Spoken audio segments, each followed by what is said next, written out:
We're going to start the Town of Bay Harbor Islands March Council meeting to order at 7:03 p.m. If we all could stand for the Pledge of Allegiance. We have two children who are going to do the pledge tonight. The microphone's right over there. Come on, you can do it. Do I get the mic? Oh my gosh. That should count. All right.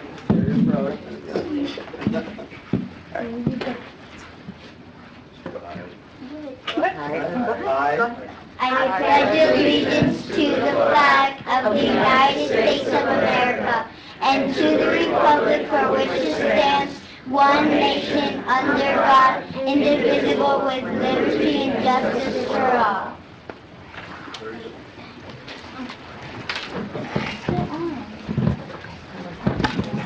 Hold on a No, second. not yet. Come back. You're not out yet.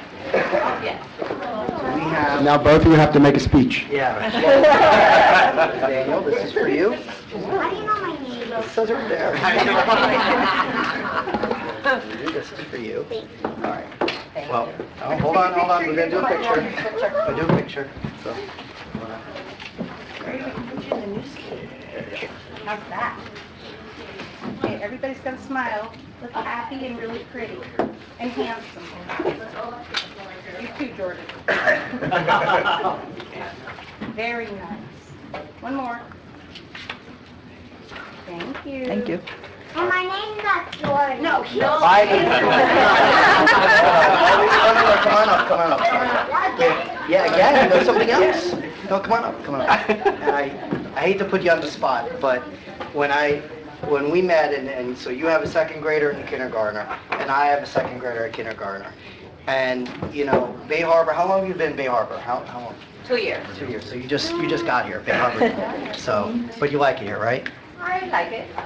Good. Well, I have to tell you, you have an incredible story. So you're a veteran. I am. All right. So you did 2 tours. Sorry, you did 3, but your husband did 100%. You did too. Did 2 tours. Yes. And for those of you who don't know, who haven't been coming to meetings, we always support those that give service. And whenever I find a family that has given service to our country and our community, I like to acknowledge it because it's really special to me. Yeah, I'm sorry, it's really very emotional. So your husband was killed in action. And so for you guys, sorry. It was my sister's birthday. So you're a Gold Star family. And as far as I know, I don't know any other Gold Star family in Bay Harbor. You're the only one that I know. So, and even though you guys haven't been here long, I really have to tell you, on behalf of the entire council and everyone in the community, I want to thank you for your service and that for your husband. And as a small token, a very small token of our appreciation, I want to give you this. It's a weekend stay at the St. Regis. Oh my goodness.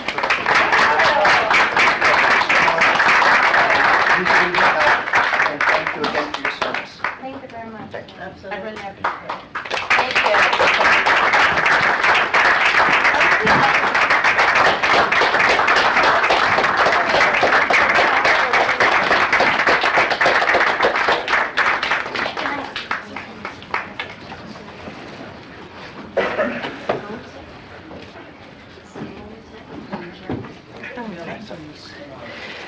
All right, so we're going to get going with the roll call, please.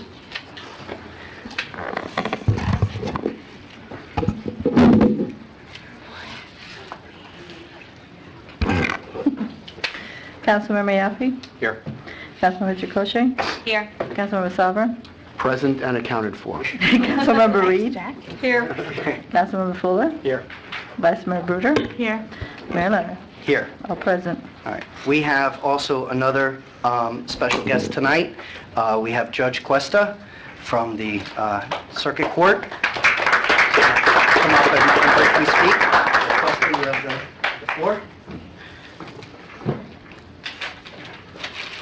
Good evening, Mr. Mayor Thank you. and Vice Mayor and Commissioners. Thank you so much. It is an honor to be here today at the town of Bay Harbor Islands.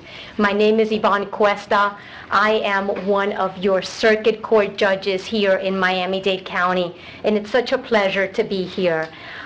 Your story, I have to tell you, as I was sitting there listening to the mayor, It takes me back every now and then. The judges are called upon to meet their prospective jurors, or the jurors that come to court on a weekly basis, and we have a rotation, and every week there's a judge that is assigned.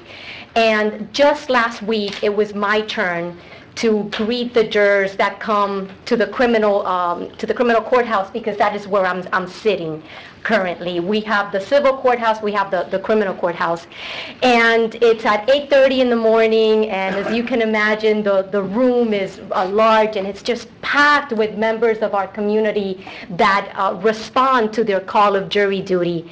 And one of the messages that I try to get across to them, because of course whenever they receive that summons, for the most part people dread it. It's like, oh, I have jury duty service. And we understand that they feel that way, but I got to tell you, when I talk to them and I tell them that jury service is one of the highest civic duties that they can perform for their country, they kind of settle down, and their attitude changes a little bit. And one of the things that I tell them is, we're not going to call upon you to make the ultimate sacrifice, right? Which is what you and your family, we have called upon to do. And respectfully, and on behalf of all of our community and all of the people that I represent in Miami-Dade County, and I thank you so much. Thank you so much for your service. And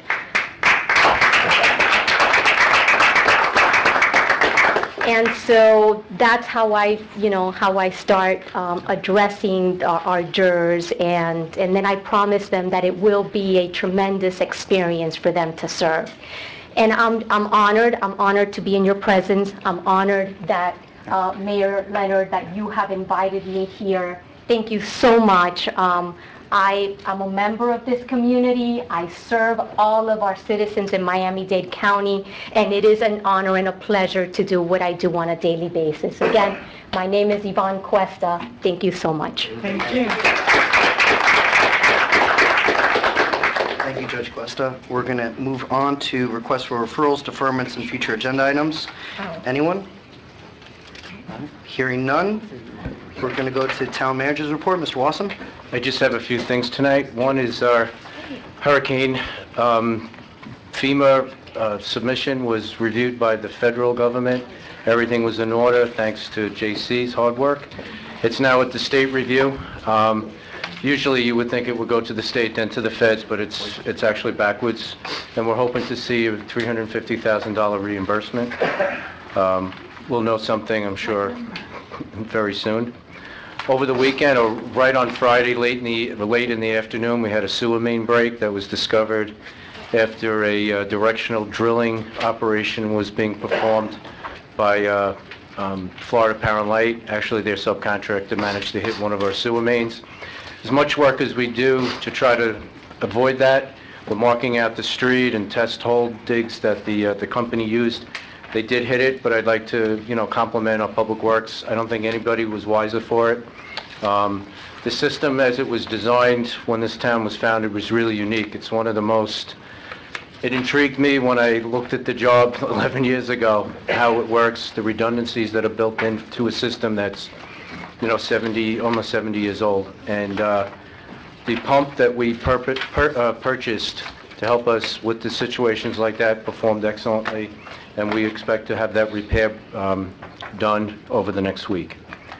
Last, I'd like to talk about a police issue, and it's really more to the dedication of the police department. We had two incidents recently of importance, one more than the other. But I'd like to just compliment Sean and the people that worked on these two separate incidents with the same ferocity and solved both of these cases. One was a graffiti incident that occurred, and the second one was a suspicious auto where a witness saw a van drive up and speak to a young boy who ran away from the van. That's all they had.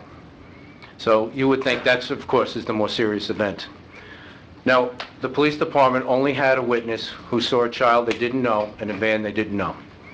Through the efforts of the police department and the encouragement of the chief, they tracked down the young boy who gave a description. The witness gave another description. They went through every van that came through this town. They actually came up with one possible suspect from out of town. They were interviewed.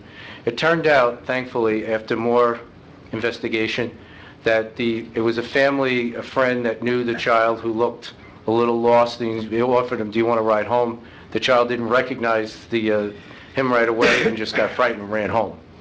But if it wasn't for really the tenacity of finding, chasing down that, it would have been very easy to just say, "I don't know," or, just to let that one go. And that's not what happened here. The second was the graffiti, which was very, very interesting.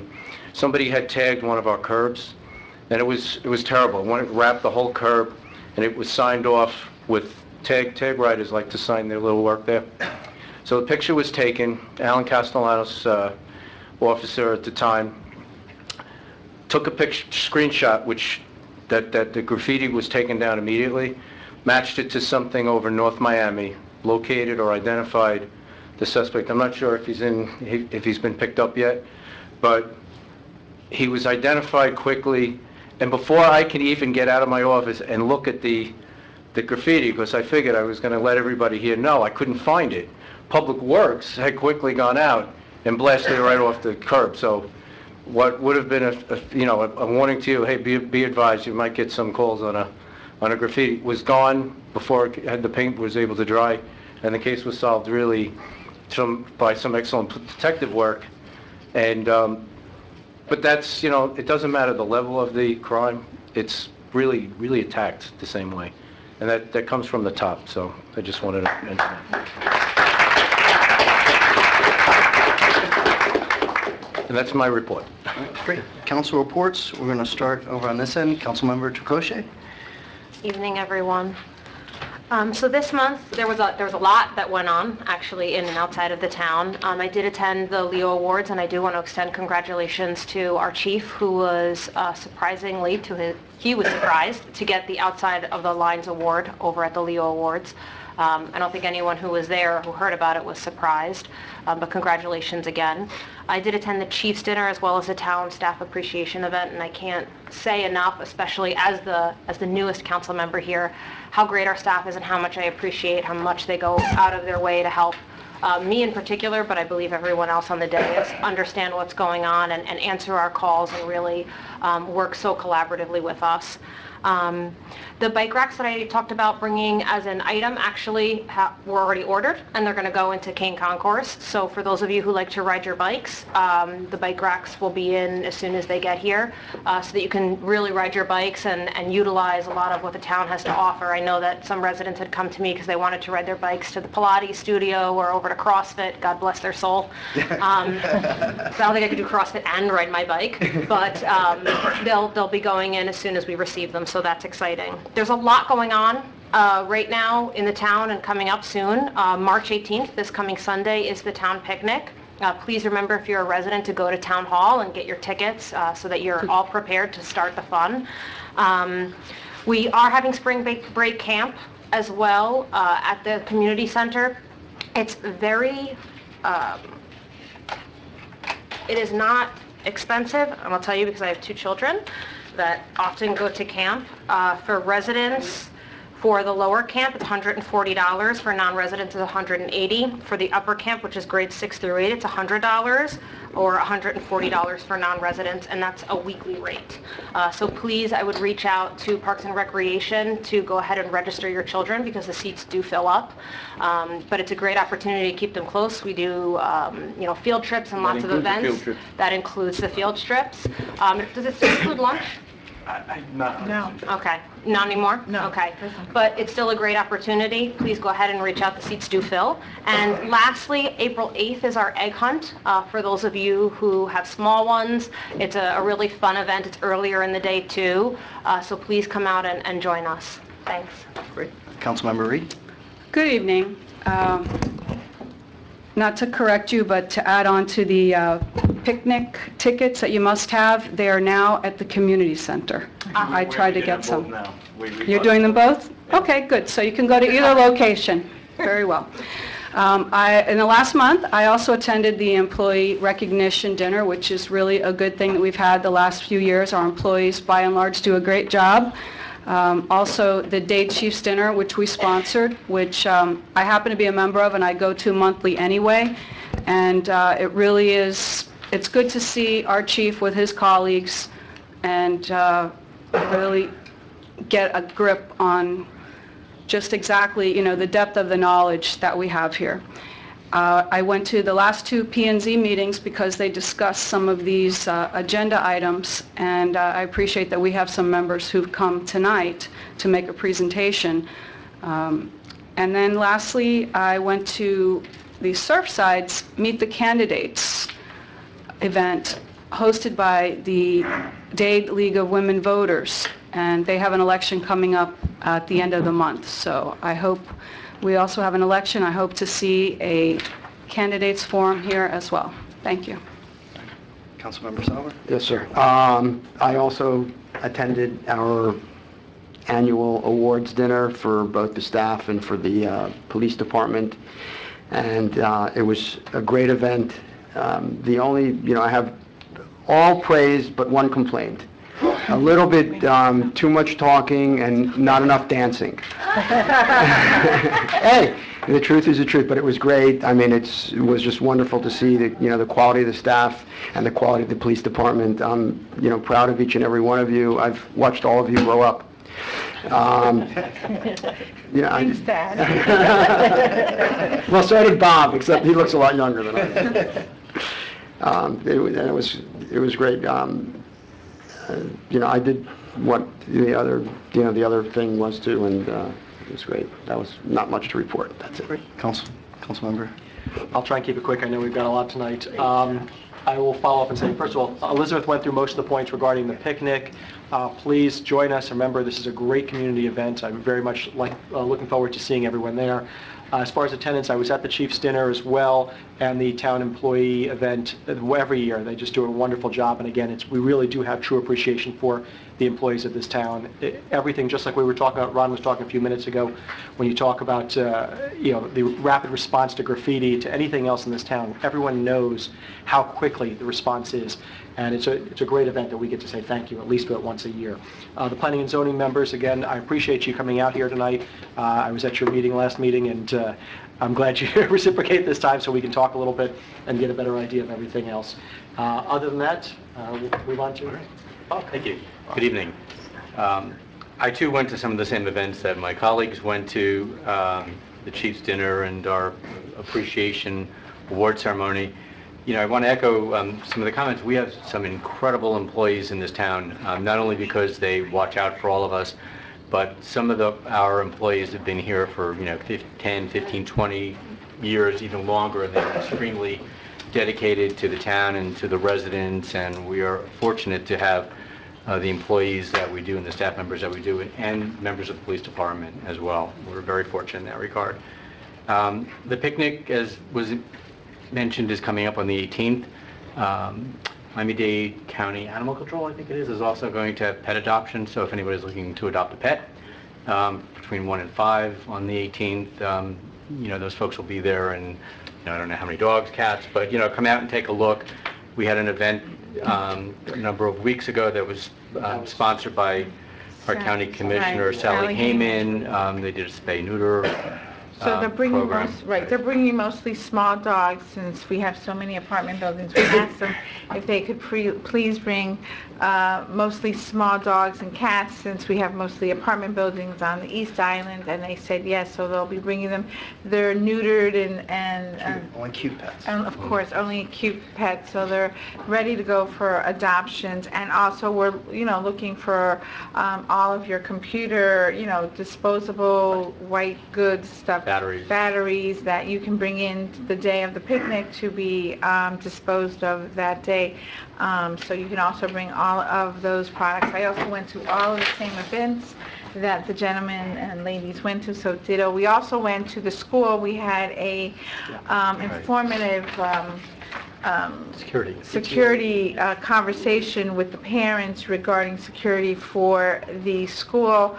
Our chief was there, and so was our town manager, and so was most of the council was there, and we had a very productive conversation with the parents, the staff, and our chief is working closely with the school to make sure that our school is, on high alert and working closely with them to see. I know that we've been invited back to talk to the PTA, and and as well as some of the other council people are working with Dade County Schools to see what other measures we can do to beef up our security at the school.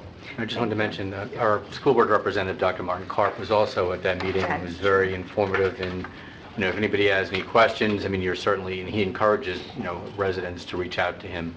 Go on the school board's website, and his contact information is there. He's great at responding to people and calling you back or emailing you. So if you have any questions or concerns, feel free to call Dr. Karp.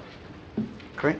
All right, we're going to move on to let's see, we have number 2, consideration approval for the League of Cities, designated director and an alternate director. So right now, it's Bob, and who's the alternate? Kelly. So, okay. Anyone? Bob? I'll nominate Bob and Kelly. Okay. I'll second it. All right, cool. All's in favor? Aye. Ayes have it. Very good. Mayor, Congratulations. could I just, I forgot to mention this. We auction off some older vehicles and equipment from time to time. Instead of doing that this year, Sean brought it to my attention that they're looking for older or whatever we can send down to Puerto Rico. So instead of doing that, I'd like to, get approval we have just 2 or 3 vehicles that would fit under that. We normally don't get any, they're almost of scrap value, but down there they said they could be very useful. No problem with that from me. Okay. All right, no problem there. All right, so now we have public comment, and we have Kathleen Kennedy. Come on up. Oh, I took deep breaths. Good evening. My name is Kathleen Kennedy. I'm at 9180 West Bay Harbor Drive. Usually I'm up here a very happy camper. Tonight I'm not. Because I believe in democracy in this town, and I believe in if somebody wants to run for office, that they should walk into the administration office by themselves and register that they're a candidate. I am shocked and dismayed that a fellow colleague of yours, I'm not mentioning the name, walked somebody in to go against a candidate here, the mayor. And to me, that is the lowest of the lowest. That's beyond the pale as far as I'm concerned. I'm sorry. That is hate. Okay? That is hate. We are all supposed to be working as a team here. And, we've got to get over the hate. I was once there on the bad side, and I changed, as you all know. The mayor didn't vote for me to be on the committee for the Parks and Rec. Most of you did. But you know what? He reaches across the aisle, and I support what he does. He's a father, and a good father, taking care of his children. He does many, many things that a lot of us don't even know what he's doing. And I think that the way this happened, and I have nothing against Victor Meyer, I just told him that. I have nothing. He's a bright man. Please don't mention names. And no, he's a bright man, and he deserves to, and by the way, I have the floor, it's good and welfare, so nobody should interrupt me. So thank you. But I think that none of you up there should ever trust a person that would turn you in and walk a candidate in there to run against you. I think that is the lowest of the lowest. Okay? And I'm sorry I have to say it. I'm not calling out the name of the person who did it. But you know what? I couldn't believe it when I heard it. We got to stop this hate. We have to work together. We got a city manager over there that works his butt off. I was going to say another word, but I won't. This is a town that is really progressing. Everything is wonderful. This gentleman over here really tells everybody, be kind to everybody. Treat them with respect. Everything. only for someone to turn around and turn somebody in and say, run against them and let them have it. And that flyer that went out, you know what? Kent Robbins, I hope you're listening. It didn't work for you, and it's not going to work now. We have to run on the merits, on the policies, on your record, okay? Disgusting. Thank you for listening to me, and I'm sorry I had to go this route tonight. But I have to tell you something, all of you up there, you're doing a good job, okay? Thank you. Thank you. All right, Mitch Feldman.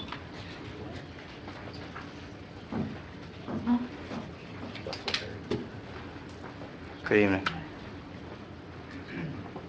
Long time no see. Hi, everybody. Hi. Nice to see all of you. I'm Mitch Feldman, 10065 Bay Harbor Terrace.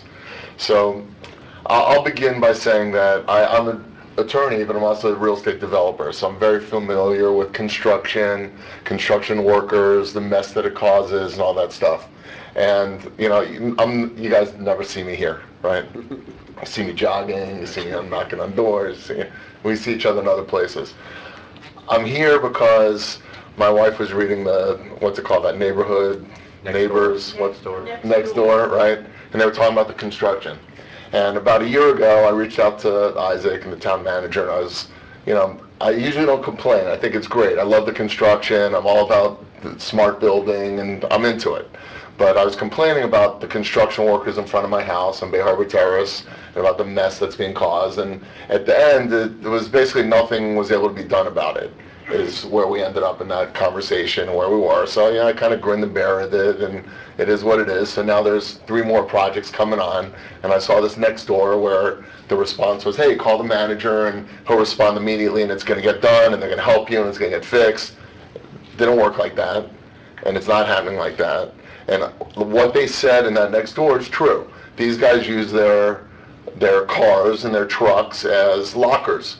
And I get it. I go to construction site and I change my shoes and I do it in the back of my car and I do it, but I'm in an industrial zone. These guys are literally in front of my house, changing their shirts, walking around. They're there in the morning, they're eating chicken and they're throwing the bones in the grass, and it's gross and they're disgusting. And we talked about it, and I said, at what point do you guys get involved and say, let's take action and do something to move these guys and have them park and haul over and bust them in like they do in other places, or let's deal with the situation rather than there's got to be 150 construction workers on the north side, right behind you, every day. There's 150 guys hanging out, eating their chicken and throwing it, and it's messy. So what are we waiting for to happen? So I had a vehicle stolen behind my house. I had a little 3-wheel slingshot, a little red car, maybe you guys saw me, got stolen. So can I blame a construction worker? I can't, but it got stolen from behind my house. I'd be curious to see if there's been other incidents, but what are we going to wait for? Because there's kids walking around. My kids, I have 4 kids, one's in college, the other 3, they walk home from school. I mean, I just don't want us to wait for something, and then we're back here saying someone got abducted, there was an assault. We need to handle it, and I'm not sure exactly how to handle it. My block is unique in that there's a lot of parking spots there where they do park, so I'm maybe in a different situation, but I think generally, I think we need to do something.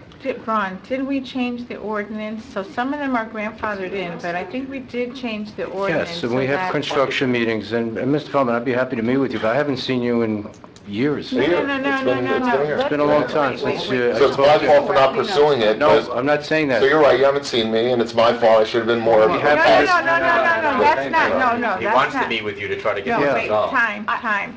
If I don't know, I can't, No, we react to it. changed our ordinance that they're not allowed to, moving forward, park. Yes, we have a Correct. pre-construction meeting, we set the parking arrangements. I have code out there every day, and I'm, But we for new check for... But for new constructions, They have to put a parking plan. We have a parking plan, we limit the amount of cars. So let's go step by step. Okay. Moving forward, because we saw that there was issues. So we have old construction. That's That we're my still dog. dealing with. That we're still right. dealing with, that we can't, because I have it in front of my house also, and it drives myself crazy also. So I know where you're coming from, because I almost got into a bad argument with a gentleman. And I also have that issue where they're changing and my daughter's out there. So moving forward, there's a parking, when they have beginning of construction, they have to come up with a parking plan and they have to bring it in, right, Ron? Absolutely. And we had that discussion of where they can park and where they can't park, and they're not supposed to be parking in front of the No, project and anymore. we discussed everything that you just brought about.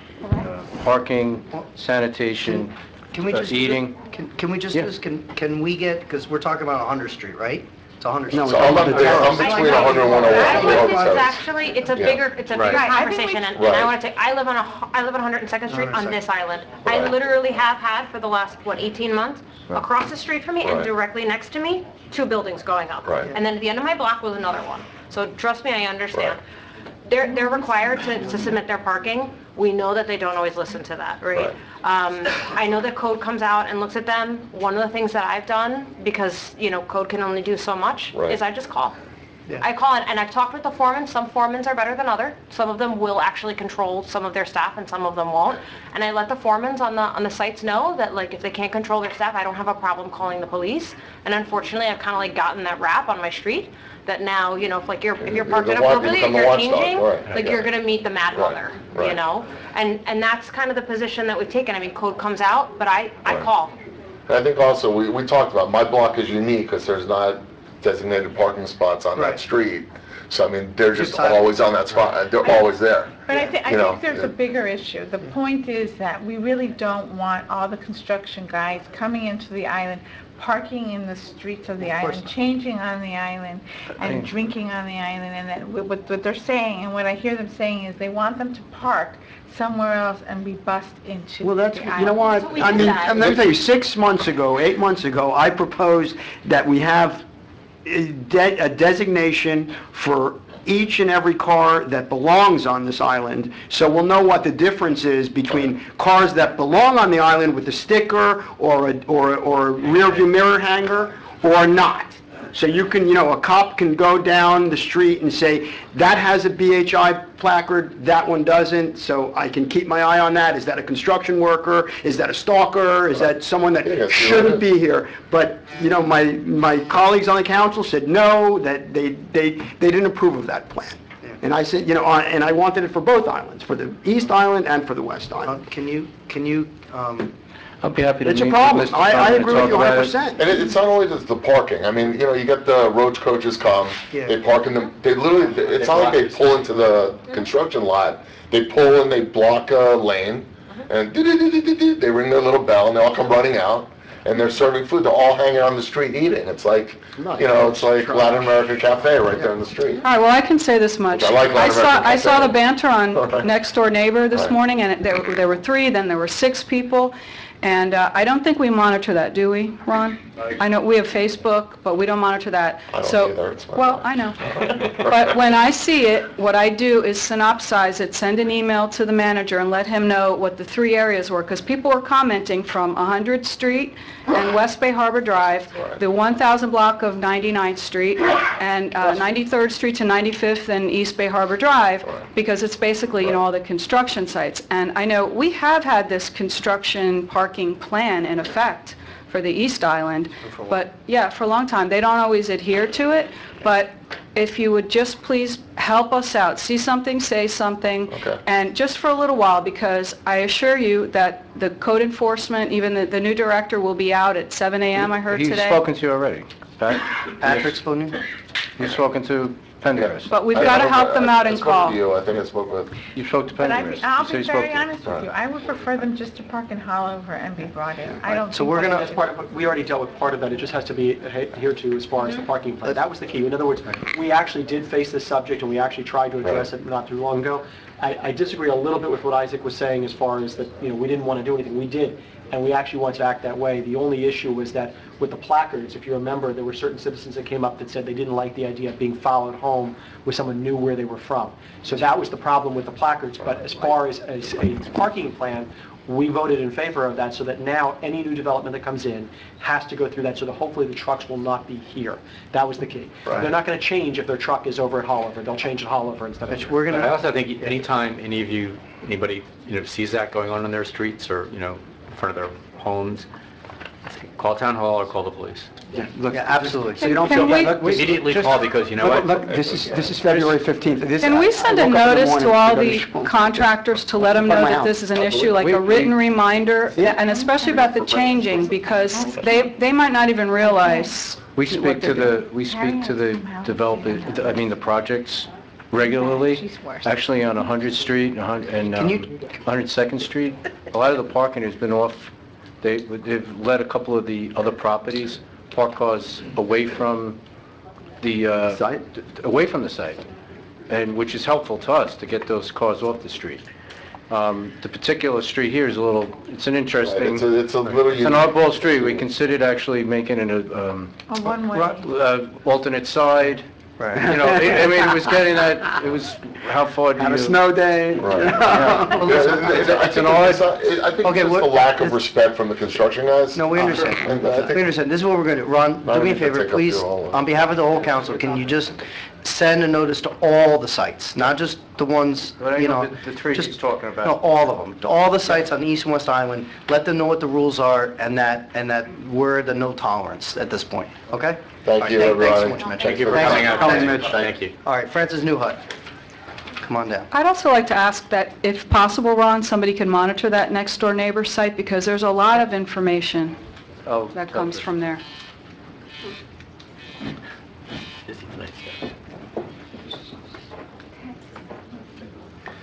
Francis Newhut, 1060 Kane Concourse. Hold Now on, that the hold on a April second. 10, 20... JC, what's up? Sorry. Sorry. Let's go. Okay, so you took minutes off of me. Thank you. I'm sorry, he You have wasn't your doing full his 3 job. minutes, Mrs. Newhut. We can start over. Yeah. Start over. Everybody gets 3 minutes. You know? You get 3 minutes and more. And action. Okay. Now that the April 10, 2018 town election has been scheduled, with the usual disadvantage and hard times of an incumbent, with only plus or minus 30 days, including spring break, Easter, and Passover, and the absentee ballots being sent out very shortly, perhaps town citizens and residents may possibly have a fair election to discuss problems facing them today, if council members approved an open discussion at Town Hall, either Monday or Tuesday of next week, between the incumbent and the candidate, without lobbyists, attorneys, and invested interests. Some of the issues that could possibly be discussed that are facing all of us today is that RKD school expansion would affect on residents if we increase the density. The lack of athletic facilities have on residents, the parking and traffic, and the effect of a breaching of a contract, especially in front of the children. The other issue might be the safety issues and pedestrian passageways, the effect of competing with bicycles and skateboards on our streets today, effect of streets becoming narrower and selling of municipal right-of-ways, effect of very large FPL posts and transformers being put into our community, effect on the Causeway Island Bridge. We have more people crossing that bridge today than before. Church by the Sea, the effect of their lobbyist attorney. We've never had a public hearing on that. And the BDS movement. The effect of recently, they had purchased another plus or minus half acre in the business district. Are they going to be taking over our business district? This is a very dangerous situation here. An effect of their overabundant ancillary usages, which you never bothered to discuss, and they have limited parking on their spaces for these ancillary usages. Another thing are these large buildings, discrepancies and with their walls between the site plan approvals and also out on the field inspections. They're not matching. And code compliance and government maintenance discrepancy. And you can look around on these municipal parking lots and on some of the municipal land there. It's disgusting. It's disgusting. And I have written all of you to tell you it was disgusting, and nothing has been done even now. And these kids come from that school, from the RKB school, past them, and they can hurt themselves because there's glass and beer cans and everything else next to that garbage pail, which is on a right-of-way. So these are things that need to be discussed, and I hope that we will have a public meeting to discuss them between the two of them. Thank you very much. Thank you for your comments. That concludes public comment. We're going to move on to number 3, update from the Planning and Zoning Board. Steve Hurwitz. Excuse me, I'm sorry. Gentlemen, did you fill out the form, sir? We did? Do you have it? Number 8, Is that where for was good? it? General safety. Oh, I'm sorry. Is that for good and welfare? Come on, Mr. Fenn. Sorry, Chief. Safety, okay. This is for good and welfare, correct? Okay. For good and welfare, correct? Yeah. Sir? All right. Yeah, I just wanted to take a few minutes and talk about the most dangerous thing I've ever seen on this island. If you want, I can pass them down if you want. Okay. So you can start I'll speaking. keep going. Okay. Thank you. So, Stephanie, you pass the agenda. this is, Here, Jason. use the microphone. I've heard some people can't hear me sometimes. The first picture is, I'm sorry, could you just state your name and... oh, John Vetter, Thank you. 10350 West Bay Harbor Drive, number 10H. This is a picture of Sereno, and I believe the right is their handicap access, and the second page shows their stairs. So I saw a mother with 2 small children, I mean small. One had a plastic tricycle, the other had the smallest bicycle you can imagine with training wheels. The little girl on the bicycle with training wheels came straight down there and went out in the middle of the street, right where I'm standing, and crashed on the double yellow line.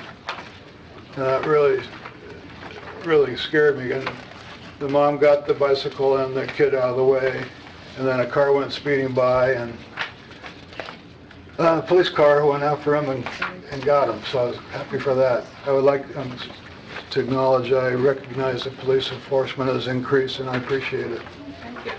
But I just would like designers, everybody involved in buildings, to think about who lives there, and maybe there could be a flat spot for a landing instead of going a straight ramp to the street.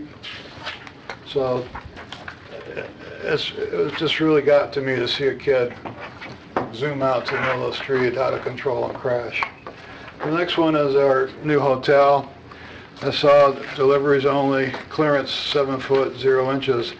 I kind of thought that was an oxymoron almost, like what delivery truck can fit there. The next page shows a delivery truck that doesn't fit there. And so any subsequent trucks are going to be parking on the street there. And we know at certain times a lot of people go there and make U-turns to go to the school. So that's a potential traffic mess. The last page shows a coconut tree leaning up against one of our gateway properties. I know there's a plan to develop that property, but that palm tree's been there since Hurricane Irma. I don't know if maybe it's private property, they can do what they want, but it's kind of unsightly and embarrassing to me to see a palm tree leaning against the building on our gateway property. Thank you very much. Thank you for your comments. All right, now we're going to move on to... Can I just ask? Yeah. This is the Serrano, I guess? Serrano. Yeah, Serrano. I just said that it's done. Are the plans for the Serrano in compliance with the ADA, or? Yes, it has to meet code. Well, you're in luck because next item we have Planning and Zoning Board. So we have Steve Hurwitz and Jerry's there in the back, I see too also. So, Skafkovich, so. You can call Okay. Skafkovich up too. You see, all right. Good evening, everybody. Thank you very much. Yeah. Good evening. Coming to the wrong meetings. These are a lot more exciting. I'm clearly in the wrong room. By the way, Mitch is right. I don't know if it's the parking, but it's definitely the chicken bones. And if anyone needs an investigator, they can walk my dog, and it'll take you right to the construction site with the chicken bones. That's the danger, really. Yeah, it's a big problem. Anyway, thank you very much for inviting us or inviting me. I think this is basically a committee report, not necessarily a specific list of recommendations. We've spent a significant amount of time on the issue, and I think we have some more time to put in. But I want to thank you all just for referring both this and the lighting issue as well to the board. I also feel like I'm supposed to be defending the vote of no confidence for the board. Hold on a second, Kathleen. Folks, Thank you, someone sorry. speaking. Although I wasn't at the meeting and I didn't hear the comments or see the video, so I'll just take this approach. I think it's been a very healthy concept, referring things to the Planning and Zoning Board, giving us an opportunity to take some of that work off your desk, coordinate some research, come back with recommendations. I've been on the board for about 2 years. I think it was about 2 years ago was the last time that something was referred to the board. So there's been some scuttlebutt about things that are happening in the construction side and what the board is doing. But candidly, I just think it's a really healthy conversation to enable both the town council and the Planning and Zoning Board to collaborate and to work together. We've had a lot of construction on both islands in this development cycle, as we all know. And with that comes, growing pains. So we appreciate you guys tasking us with that work, and I think it's been a very healthy discussion. I also want to thank those that have been able to come to the Planning and Zoning meetings. We've talked a lot about how we converse between the Planning and Zoning Board and the Council. It's hard to have a collective meeting where it's an organic conversation. So Jerry's here today if you all want to ask him any questions, but when we come back with official sort of recommendations, the board will hopefully all be here. But that said, just hearing the debate as we kind of hear you guys fielding discussions too is very healthy, because you kind of see hopefully the complexity of the issue. Things that seem simple just aren't. You guys know that with everything you deal with. It's hard to kind of find the right conclusions. In that vernacular as well, it's difficult to figure out exactly what the task is and how do you regulate around that without having unintended repercussions. So for those that have come to the meetings, I thank you and I encourage you to come. I realize I should be coming to more of these meetings too, and I think it's So what would you need from us to better help you be able to understand what it is that you need from us or direction from us? Sure. So that we could help you better serve or understand or that you're unclear with? Like, for instance, some of the homes that have been built that we have been looking at and have been hearing from people within the town, that there's not a lot of greenery, that it's a little stark. I mean, what directions or input would you need from us to help, to help Jerry better? Yeah. What input would you need from us? Do you need us to sit with you? Would you prefer to bring to us some input so that we could put it on the books, so that you would have some more guidance? I mean, what is it that you need from us to help you, to support you better? I think as a conceptual response to that, I think it's sort of a two-way street in the sense that this has been, I think, a very healthy process of the board hearing from the community that there are concerns, sending those concerns to the Planning and Zoning Board and having them flesh it out the way we're doing now, and I think that's a really healthy thing for the community. But candidly, I think it's also been a reminder to the board, because we see a lot of projects and we go through in the review process and see a lot of the same concerns. So I think it's a two-way street in the sense that I think the board, I'm trying to empower the board to when they see and the board sees things, that we should put that on our agenda for discussion outside of just submittals. But when there's discussions about lot coverage or density or parking, that anyone on our board should also feel free to, as you all do as well, calendar an agenda item on our board for discussion for ultimately potentially referring a recommendation to the board. It doesn't have to be a solicitation from you to the Planning and Zoning Board, but the Planning and Zoning Board, I think, should also speak up, if you will, and be more proactive. So it's been a good learning experience for us too, I think. Yeah. When I was at the last meeting, I think you had mentioned, and it was a very good idea, and Frank, we may have mentioned that as well, to have a joint workshop between the council and the Planning and Zoning Board, because those of us who attended the last meeting we weren't able to speak and to address the planning and zoning board, so without running afoul of Sunshine. Yeah, I had kind of seen some of you walking the dog, if you will, and had the same feeling. Part of it is really communication. I'm excited about it. I think it's a great opportunity for us all to collaborate more and for us, again, to serve you and the community better by hearing those concerns. And this format is just not as organic as the format you enjoy, where you can talk amongst yourselves as we do. So I had suggested, and I understand from Marlene, obviously, that there's limitations with technology and noticing in public hearings, but I think we can figure it out. At some point in time, once a year or on specific topics, we can sit together at a table in the community center maybe, or someone can host it in the community, in a rec room, and invite the public and have a joint meeting, because, communication and kicking things around is how we move the mountain. So I think it's a great idea. Steve, I think one of the things I think that has to happen is a little bit more clarity from our standpoint. I mean, in other words, when I was at the last meeting, one of the problems was that, you guys, and this is our fault, not yours, that, we had given you at least some directive, but we were so broad in what we were trying to say that you guys spent a lot of time debating what should be done, but still unclear as to whether that's what we wanted in the first place. And so I think as a body, we have a duty to actually make sure that we have an instruction that we want you guys to look at something. We have to be a little bit more particular as far as how it's phrased, so we can narrow down exactly what you're discussing. I remember that discussion, and I see what you're saying, and I do appreciate that. But to be fair, I think it was pretty clear. I think certain members of the board were not clear on it, but I think generally speaking, it was understood by the board.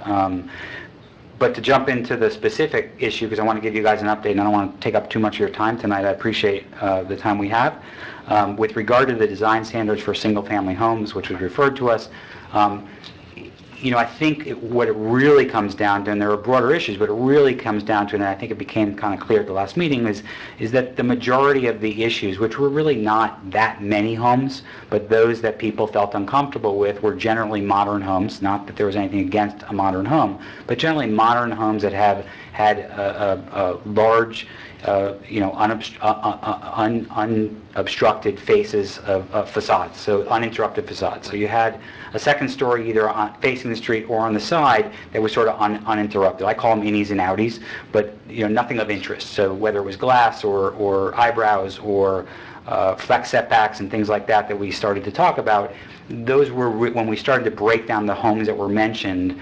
It really became clear that I don't think that the issue is as large as we sometimes make it to be. I mean, we can make a mountain out of anything, right? But when we started to hone in on that, I think it was very clear that there were certain homes that were of a particular size, but really not as much just de facto because of their size, but because of the architectural embellishments or lack thereof. And that gets construed into other things sometimes. So anyway, I wanted to tell you sort of what we feel the issue was, and that's really it. It's the massing the size of mostly newly constructed homes. Again, the lack of embellishment and architectural detail on some of those facades. And wanted to also say that sort of what the basis of the discussion was. We spent a lot of time talking with some very talented architects that sit on the board and getting input from the public as well, that while you want to legislate and govern, it's an art. So you have to be really careful about what you lay down as zoning or law, and you start to really constrict the awesomeness that can be presented. And we started to look at some things that we wanted to propose or we considered proposing, and I'll give you a little bit of a flavor for it. But you start to realize, well, what about that project? Well, that project wouldn't have been approved if we did that. Well, what about that project that was on Design Architecture magazine, by a well-known architect? Well, that house wouldn't be approved. So you've got to be really careful. And one thing we unanimously agreed upon was that no one really wanted to see design guidelines and architectural guidelines, and we mean by that is we didn't think it was appropriate in a community like this, unlike Coral Gables and other places, where they endorse certain types of architecture over others.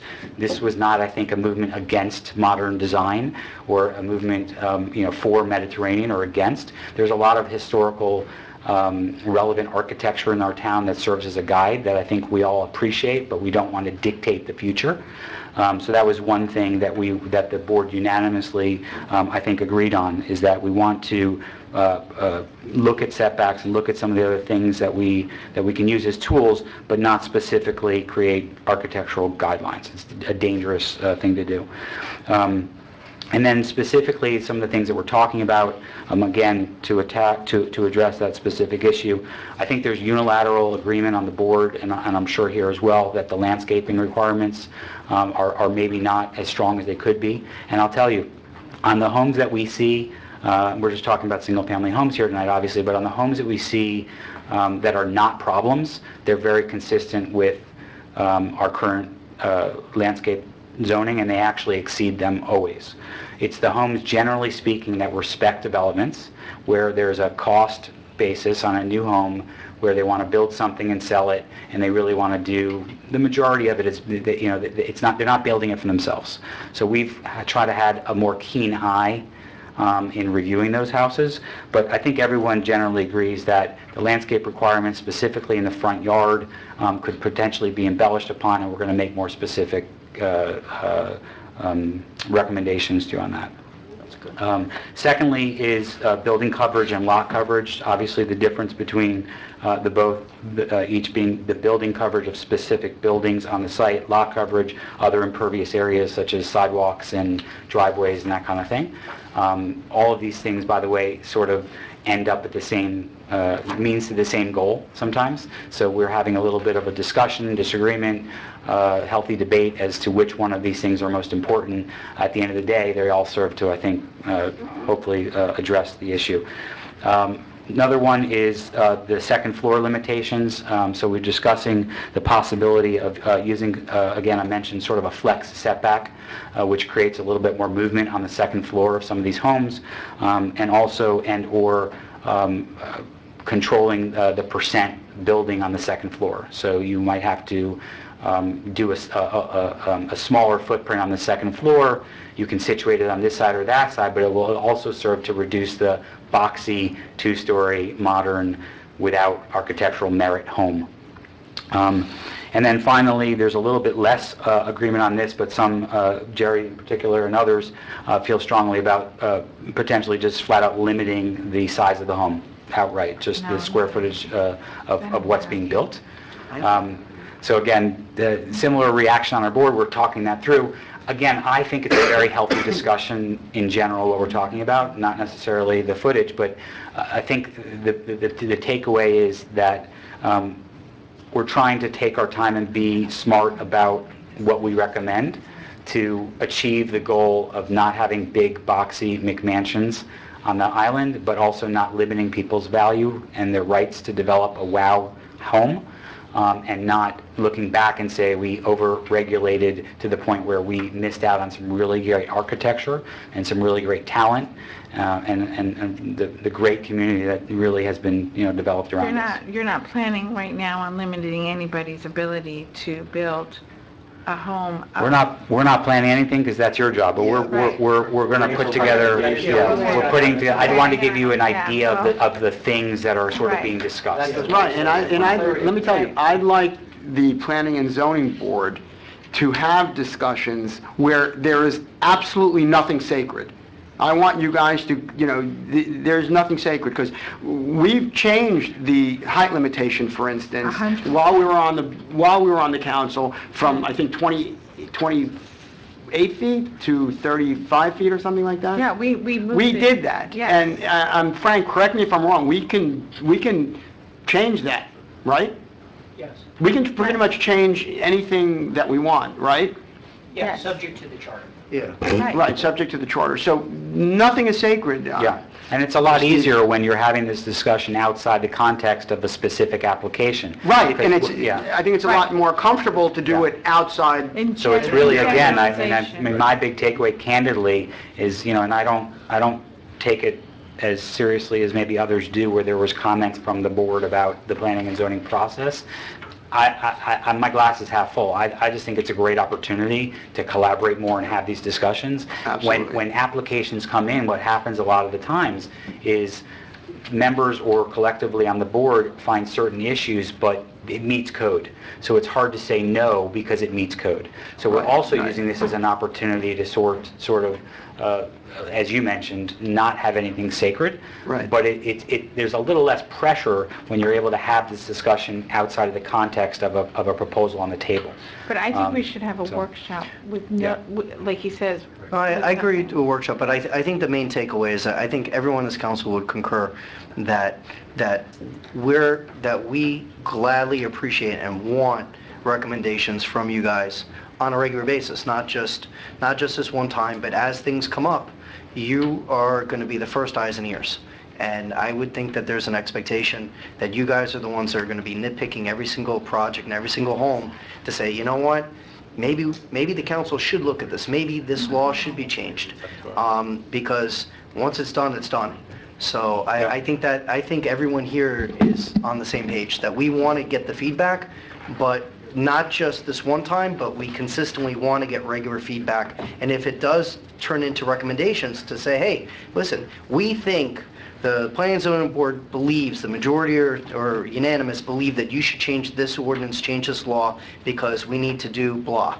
And whether it is, like a wedding cake style for the second floor, whatever it may be, I know we all want to hear that. I mean, that's what we want. So I think we're all on the same page. Yeah, well, I can assure you of one thing, we're pretty nitpicky, as your staff will tell you. We keep them here later than they want to be, because I'm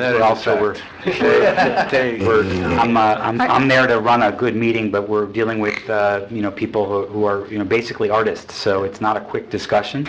But I do hear what you're saying, and I agree with that, and I appreciate that opportunity. As the chair, I think it's our job to be more proactive as well when there are items that we keep seeing and maybe should say, hey, let's look at this, or let's put an agenda item on and we can talk about it outside of a proposal, and then maybe send some things back to you, not necessarily. I have a suggestion. Because we do have this forum of committee reports that's early in the meeting, maybe we could even put the committee reports before public comment, because we ask a lot of the P&Z. We ask you to meet twice a month already, and to ask you to come to a third full meeting that might take an hour or two, would it be easy for you to know that if there is something to report to us officially, you can always come to committee reports, and it might be within the first half hour of the meeting, and then you We're can go? always happy to come, and whether it's before or after, it's fine. I like hearing them. No problem. Okay, either way. And then the other thing is, I think it's important for P&Z members to see the product after the fact on both islands, or, at least a sampling at some time, just to see, what some of these ordinances and the code that we create translates into, and if it works. No, I agree, and it's something that we have been talking about and will talk about in a more organized way is sometimes whether or not the finished product even meets our approval. So I've seen in Walking the Dog that house doesn't really look exactly what we approved. Did we approve that, Marlene? Can you send me the plans? Yeah. And sometimes it's everyone's working to move the mountain together, and there's no finger pointing, but sometimes I feel like there are certain things that weren't necessarily 100% per the plan. And there's lots of reasons why that happens. Most importantly, what we're trying to do is talk about what the process looks like and how we get maybe back involved or something for a final review, or there's some check and balance so the planning and zoning, so at least when you guys walk around and say, I don't like that house, we can say with confidence that we approved it or we didn't, and it wasn't different than what was approved. Especially if it's on spec. Yeah. I think especially if it's on spec. There are homes right now that I can tell you were things that were changed either by developer or shortly thereafter, and That were Right, and I just want to mention something else. That's not okay. Well, you guys, you could think so, far out of the box. I mean, even if it means creating two zones within the West Island, like, a waterfront zone, which has lots that are a different size than the interior lots. Because a lot of the times, these people, the people that want to either, profit from this huge development, or, and I'm not even in the West Island, I mean the single-family home, versus people that are trying to, build because they have a lot of kids or whatever, but they're trying to build, 6,000 square feet on a 10,000-foot lot. And it just doesn't, a lot of times it just doesn't work. There are some gorgeous projects that are brand new, for instance, on like 98th Street, which has become like Millionaire's Row there, with like new house after new house after new house, where, you know, some of them look great, but there are just some projects that are just trying to push too much into a 10,000 square foot lot. So, I mean, it could be, you know, that you have different rules for the interior lots and the exterior Right, lots, yet there are which tend to be double more- lots with, you know, substantial sized homes, but they look more to scale, and they were done right. Yeah, we already have nothing, I want to drive home the fact that nothing is sacred. You guys can have, you know, get a consensus, give us a laundry list of recommendations, and we will take it seriously, Jerry. As you know, we already have different rules for waterfront homes and dry lots in terms of building height and so I forth, know, because the lots are different. So maybe we there's have to nothing do wrong with more. that. Maybe it has to be Yeah, and by the way, more done. Ron, you were wanting to say, I wasn't suggesting that anything got missed by anyone. It's just, it's part of the process. Like, for example, there was one home that was approved, and I think at this point, and then there were changes made to the home by the new owner, but at that point, it really becomes more of a code issue, right? Not a... Right, and they were forced to make the change back, and... Yeah, we know. Is that the one in front of Stephanie's house? That's a whole different story. We'll deal with That's that a whole one. different. You gotta tell us the... I don't even know if we're talking about the same house. I know which house. I first want to thank you for coming out and Yeah, for the sure, work that the thank you. P and Z board has Everything. done. Absolutely. Please extend to them our gratitude for your response to our comments. Yeah. I appreciate it. The one thing I do want to kind of put out there that didn't make your list was the landscaping and the setbacks. Not the landscaping, the driveways. The driveways and the setbacks. One of the things that came up to us and that we were looking at was just the size of the driveways in some of these front yards, which I know also falls under the landscaping, but if you guys Right. look at that, and then the setback, because some of the new properties that are coming in, the new buildings are very, very close to the street, and I'm pretty sure that they're just at minimum. So if you could look at those as well. But I really wanted to ask you, when do you think that you guys will have recommendations for us? Next summer. No. You know, it's been a little, we're working diligently. I don't mean to push back, but I also just really, having been up there and seen the conversation and seen how complex it is, you know, not that we're Miami 21 zoning code, but that was 10 years in discussion. Right. I know we're a smaller community and thankfully smaller town, smaller problems in this regard, but we still, I personally am more afraid, candidly, maybe it's not what you want to hear. I'm more afraid of making recommendations that aren't thought out and that have bad repercussions for what people can build and great architecture that we can be proud of, than I am of taking more time. So the reality is we've only had 2 agenda items. One of them on the same night as another project, which you know how that goes, because if you guys don't kick me out of here in a minute, you're going to be here until 10 yourselves. But so we've only had 2 working sessions on this. So I'm hopeful, but I think at this point, as far as I'm concerned, my job is to try to hone in the conversation. And I think that we're down to, here are the 3 or 4 things. By the way, your point is well taken and is really part of the coverage, lot coverage ratios and also landscaping, so it gets addressed there. But we're down to sort of understanding what the 3 or 4 thing is that we think will fix the, you know, make it a better community to build in. So I'm hopeful that after the next meeting, and again, Michael Miller has done a great job presenting a lot of information. Wesley Keene, who thank you very much for your recent appointment, who has been a really tremendous new addition with, you know, a very bright mind for architecture and a real committed person that's spent a lot of time putting together a package for us that I believe you've seen or will see. But I think I'm hopeful by the next meeting we'll be able to come out of that with some more clear recommendations, and then we can maybe have a workshop if you'd like. Yeah. I can come back and give recommendations, or we can write them up, or have a workshop. I would say from sitting through I like that Kelly's most idea. recent meeting, Yeah. that I think it was a very good discussion, and I think you need to take the time that you need to, as much as we anticipate your recommendations. The discussion was great, so we don't want to, you know, cut short what you're doing. And I can tell you with just, again, the benefits that come out of just us having this discussion, I'm not worried about the next house that comes in the interim that's going to be anywhere close to being offensive. It's probably not getting approved right now. I mean, we're all very, aware of what we're doing, so nothing's going to slip in where there's a 10,000 square foot house on a 10,000 square foot lot. Good. That doesn't make sense. So I'm more concerned about getting it right, I guess. Right, but can you just tweak one thing that you said in your closing comment? It was, Yeah. Make it a better town to build in. Try to focus on making it a better town to live in. Of course, that's what yeah, of course. Thanks, Steve. Thank you very much for your time. Appreciate All it. right, we're going to move to... Mayor, I wanted to say something. I wanted to clarify that when they were discussing doing the workshop meeting at the community center, my comment was that we don't have the ability to record the meetings there. Oh, okay. So we don't have the equipment and we don't have the ability to do that from the community center. We can do it here. We talked about maybe just putting a table here or something so we're Right. not looking up or down at each other, but sitting around the table. I just wanted to clarify. Right, no, That's I right. agree. Just the venue, not the... But let's pick a date certain, and let's advertise it, and let's when we just get it... Yeah. let's get it done so that, because I would like to hear and just have a conversation, just a conversation among us all with the public hearing us actually, have a conversation to each other face to face so that we can just hear each other.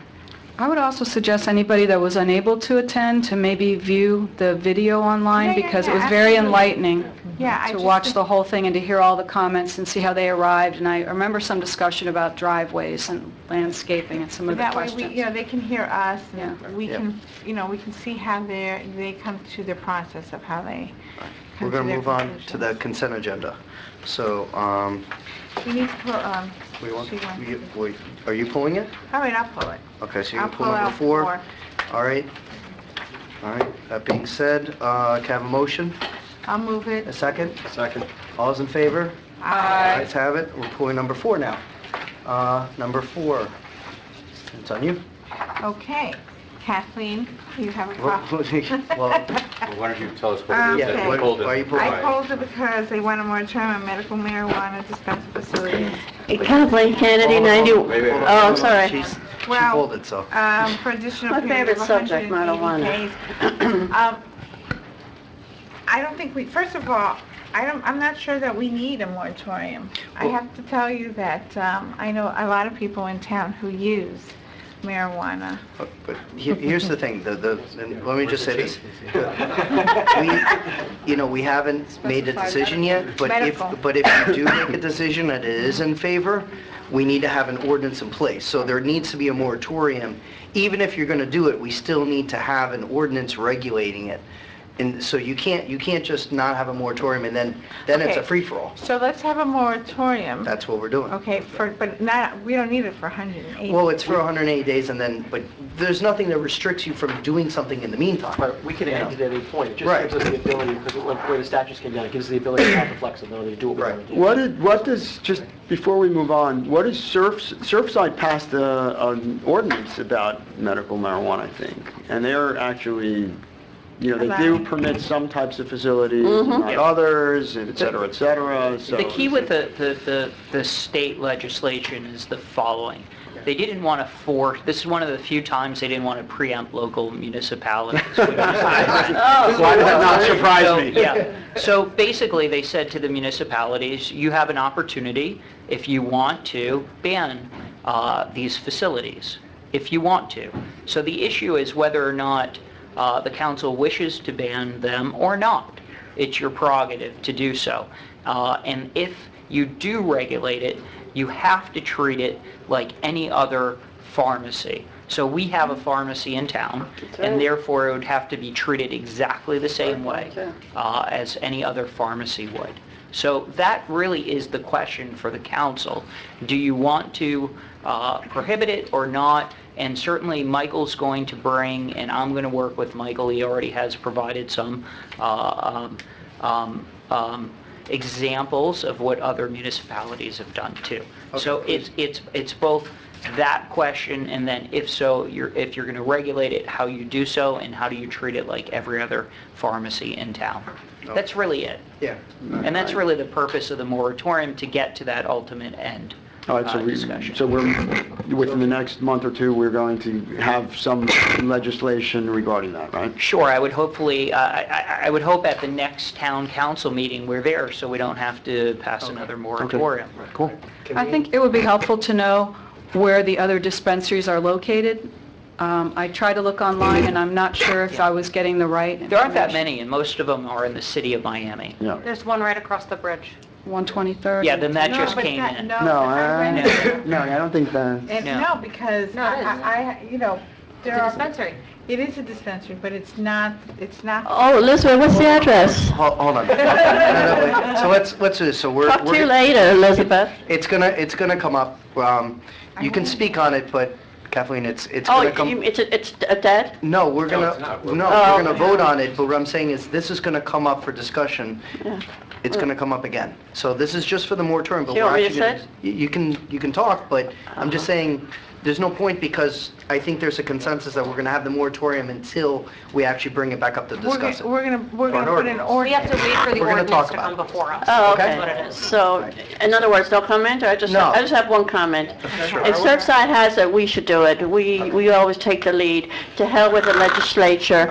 We do what we do here best. They don't dictate to us. Am I right, everybody here? Correct. Thank for you. your comments. I think the chemist here that we have is lovely. They're very professional. I think they should be the ones that should get the deal. We have to worry about criminals coming in to buy. It has to be a prescription, cookies and stuff. But I want to know where the one is in North Miami.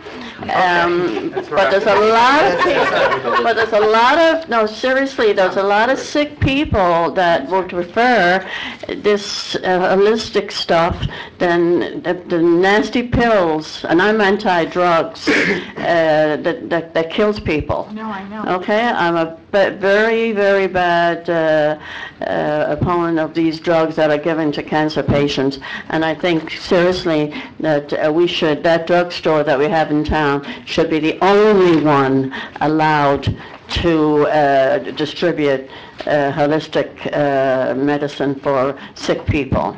Okay? Thank you. So, Elizabeth, I'll see you later. Thank you. Thank you for your comments. All right, we're gonna Mayor, move on. before you go on, I was asked to just remind our residents present and watching on TV that we have a Facebook page, we have a Twitter account, we have an Instagram account, and we have an app. Anybody can download it onto their phones, all of which have messaging and all of which are monitored, so that if you ask a question or post something there, it's seen.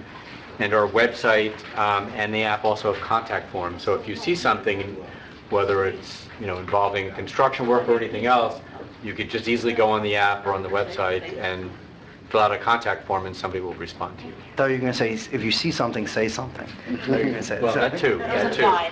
It's You're implied. better off calling. Yeah, Right, that you right. call, yeah. All right, now we're on to ordinances number 8, please. Number 4, I don't think. No, we haven't finished 4. Oh, I finished. Oh, I'm sorry, we have to vote on it. Yes, Yeah, vote. so, Okay. you don't need a poll vote to that, do you? There's no motion. I'll move it. We have a motion? I'll second. Second, all's in favor? Aye. Okay, all right, now we're on 8. Consideration and approval of an ordinance on first reading amending section 23-12-6 of the town code relating to floating vessel platforms and floating boat lifts. Town Council, Town of Bay Harbor Islands, Florida, amending Chapter 23 of the town's adopted Code of Ordinances entitled Zoning and Planning, amending Section 2312 entitled General Provisions to modify Section 2312C related to floating vessel platforms and floating boat lifts, creating regulations for such docking facilities, providing for codification, providing for severability, and providing an effective date. All right, can I have a motion and a second? I'll move it. I'll second I have a motion and a second for discussion. Mr. Miller? Yes, sir. Good evening. Good evening. Good. Nice to see you all again. As we discussed at last month's meeting, the town has had a set of regulations for docks and boating facilities for 50 or 60 years now. There's been a number of tweaks over the years. The last were about 10 years ago or so. One thing that is lacking is any regulations for floating docks. These are the plastic structures you see in the water. You can pull a jet ski up there. They make them for mid-sized boats. Usually the bigger boats are in the water. They pull them out of the water because they don't want the wave action. The statutes, can't hear you. sorry. He's too tall. The Florida statute has a provision that exempts floating docks from environmental permits, but mandates that local control can occur. Up until this point, we have had no regulations on floating docks. In fact, the existence of them actually are in violation in many cases with our dock ordinance of having the height of the dock a certain number of feet above the water, certain distance out and so forth. Hold on, Mike, I'm going to pause you just for a second. Sure. So Vice Mayor's leaving because she has more important, well, you're going to be a grandmother. You're not having the baby, but there's going to be another baby. So congratulations for Vice Mayor to be a grandmother. Thank you. Here, I think this for you. Thank you, thank you. All right, you're off. But remember, you're the grandmother, not the mom. So, yeah, we know that's going to happen. Very good. Sorry. All right, Mike. So we talked about this last month. The waters around the islands are owned by the town. They're, really nobody has a right to build there without the town's consent. We have, traditionally granted almost everybody on the water the right to build a dock. So you asked us to prepare a draft set of regulations. The instructions were to be fairly minimal and kind of consistent with what we do for regular docks. So that's the approach I took. I didn't make them have a lesser setback or a greater setback than what we do for a regular dock, or allow them to stick out into the waterways more than what we do for regular docks. So that's where we are right now. This is the draft ordinance. I don't think that they should be a commercial venture where somebody's renting out jet ski locations. I don't think that's what you want in your community. Maybe I'm wrong, but any of those things can be adjusted in the ordinance. So that's my presentation. All right, thanks. Well, I will mention this because I'm sure you probably know that one of the residents contacted us with some concerns, yes. And I wanted you to have an opportunity to speak on that because I did speak to Scott today, and I'm sure you probably spoke to other people. Sure. What's your thoughts on this? Because... Well, do you want to hear, I mean... that the other people in the room don't have that. Oh, yeah, I'm Maybe sorry. Scott Hannon Mr. wanted to speak on that, so maybe- Yeah, I mean... But I'm sure you... My general take is that I'd say the first half of the first page is talking about provisions that are in the regular dock ordinance. Correct. And a few of the comments at the end are on the floating dock ordinance. Right. And the gentleman doesn't like some of the regulations that we have. Why he's questioning why we have 10-foot setback from side property lines, or why we're limiting how far the pilings can go out into the water. A lot of those things are regulated by DERM. In the state. So we've been using the same criteria for many, many years. So I'm sorry, the gentleman does not like some of the provisions of the code, but that's what we've been using for 50 years. Okay, so this is what we're going to do. We're going to have comment, but what I'd like to do specifically, because he took the time to actually go through this and whatnot, I'd like to get a response about each of those. If you could do that, I would appreciate it. Sure. All right, so we're going to have public comment. First we'll have Mr. Hannon. So Scott. And Michael? Yeah. I don't know that you need to address each of these comments that Mr. Hannon had this evening, but between first and second reading, I'd certainly like you to listen to what the people, because there are a number of speakers on this, have to say, and then come back to us in a memo form and address the comments and the concerns that the residents have probably understand. That's better put. I think it's a better way than going one by one tonight. Yeah, no, that's better. Yeah. Scott Hannon, 9160 West Bay Harbor Drive. With all due respect to Mr. Miller's work on this, and I appreciate his service to the town for so many years on so many issues, I'm obviously in very large disagreement with a lot of the provisions that are listed in here, whether they've been used for 50 years or not. Sure. And although I noted in areas of regular dockage that may have been in place for a long time, I also noted the regulations, proposed regulations for floating dockage. And the floating dockage hasn't been addressed in the past, so I wouldn't consider that something that you've been using for 50 years. One item that was discussed and is listed here is a 10-foot setback from a side property line for a floating dock, which is, I believe, the same equivalent for a regular dock. Although a mooring pole can be set back 7.5 feet from a property line, given the property lines extended into the water. Why? Why is that necessary for a floating dock? How does that affect? Is it to prevent a neighboring property owner from complaining about somebody's floating dock that's right next to their property? Mine happens to be right next to my property. The purpose that I did that is to avoid blocking the view that my property has, which is one of the best on the island, and which is what I rent out along with the facility of the property that someone occupies. There's other regulations restricting boat lengths and how far they protrude. There's restrictions on floating dock lengths and how far they protrude. You can have a 30-foot boat, but you can only have a 25-foot dock. You can't put a 30-foot boat on a 25-foot dock. There's economic impacts. Please consider those, and everything else. Thank you. Thank you for your comments, Scott. All right, Alvaro Krupkin.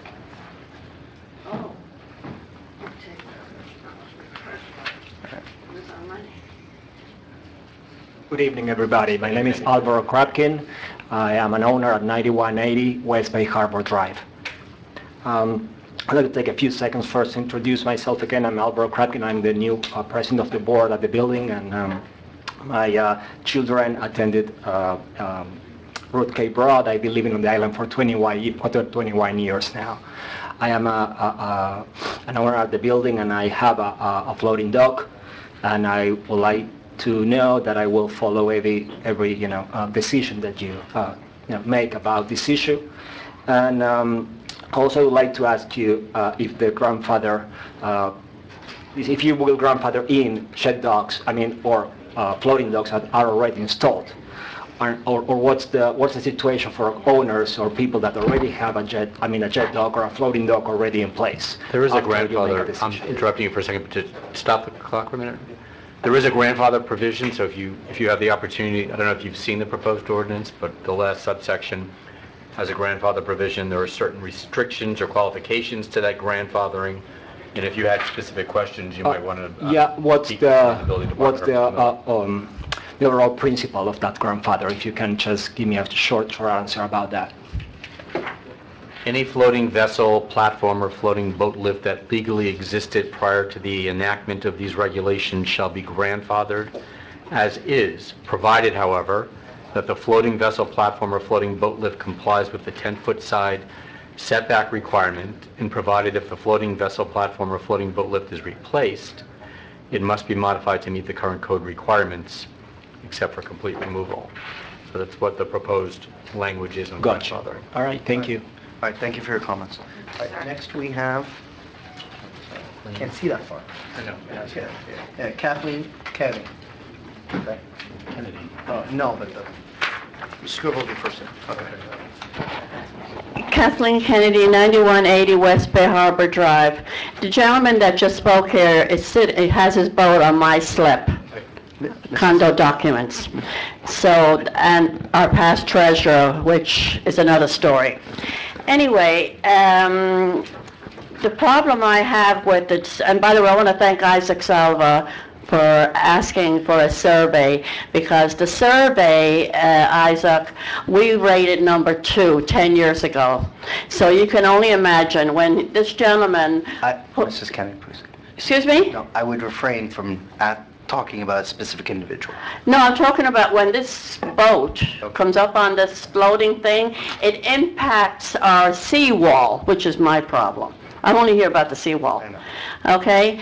And when you drill into the seawall, you're harming our precious commodity here, which surrounds our island. Okay, so I think that Mr. Miller, or whoever the engineer, thank you again, Isaac, for suggesting that we do the survey, and to make sure that every seawall, including ours, which rated number 2, there was 1, 2, and 3, we were 2, 10 years ago, and I can tell you now, looking at it, that it is not a healthy seawall. It gets abused like you would not believe. The whole building here is when that boat is coming in on that floating wall. Now, I will say that Scott has an operation out there that's amazing. I wish we could copy what Scott Yannon is doing. Okay? Thank you. All right, thank you for your comments. I have a question. Marlene, maybe you remember, can you clarify that rating system? Was it 1 through 5? No, it was 1 through 3. 1 was minimal, 2 was basically you should have it looked at, and 3 you should consider hiring somebody to give you a report because it's not. Yeah, Mrs. Newhut. I'm sorry, I just want to answer something that... I'm sorry, we're moving on with public comment. So. Frances Newhut, 9920 West Broadview Drive. I don't know if anybody who's on the water is looking out there, but the water is pretty high, extremely high. As a matter of fact, it's going over the seawall. So I don't know why we're even discussing these floats when we already have an issue with the docks themselves. You were supposed to have, with new development, these seawalls being raised. I don't see them being raised. I don't see anything, especially with these new hotels. Only one of those hotels put up a height of more than what it was. The reason I'm bringing this up is because even with the fixed docks, okay, which is my neighbor and others, a fixed dock, that's not floating, okay? If they have to be in a certain spot. So a floating dock can float over into my property, especially if it's rough waters or a hurricane or whatever. And even Mr. Miller states some communities ban them entirely for various reasons. You know, are you considering that? And are you considering licensing these people? He even said to require issuance of a license or agreement. He also talks about the size of them. The size of them. How do I know of an existing one that can be much larger, and you're going to be approving it now because it's existing?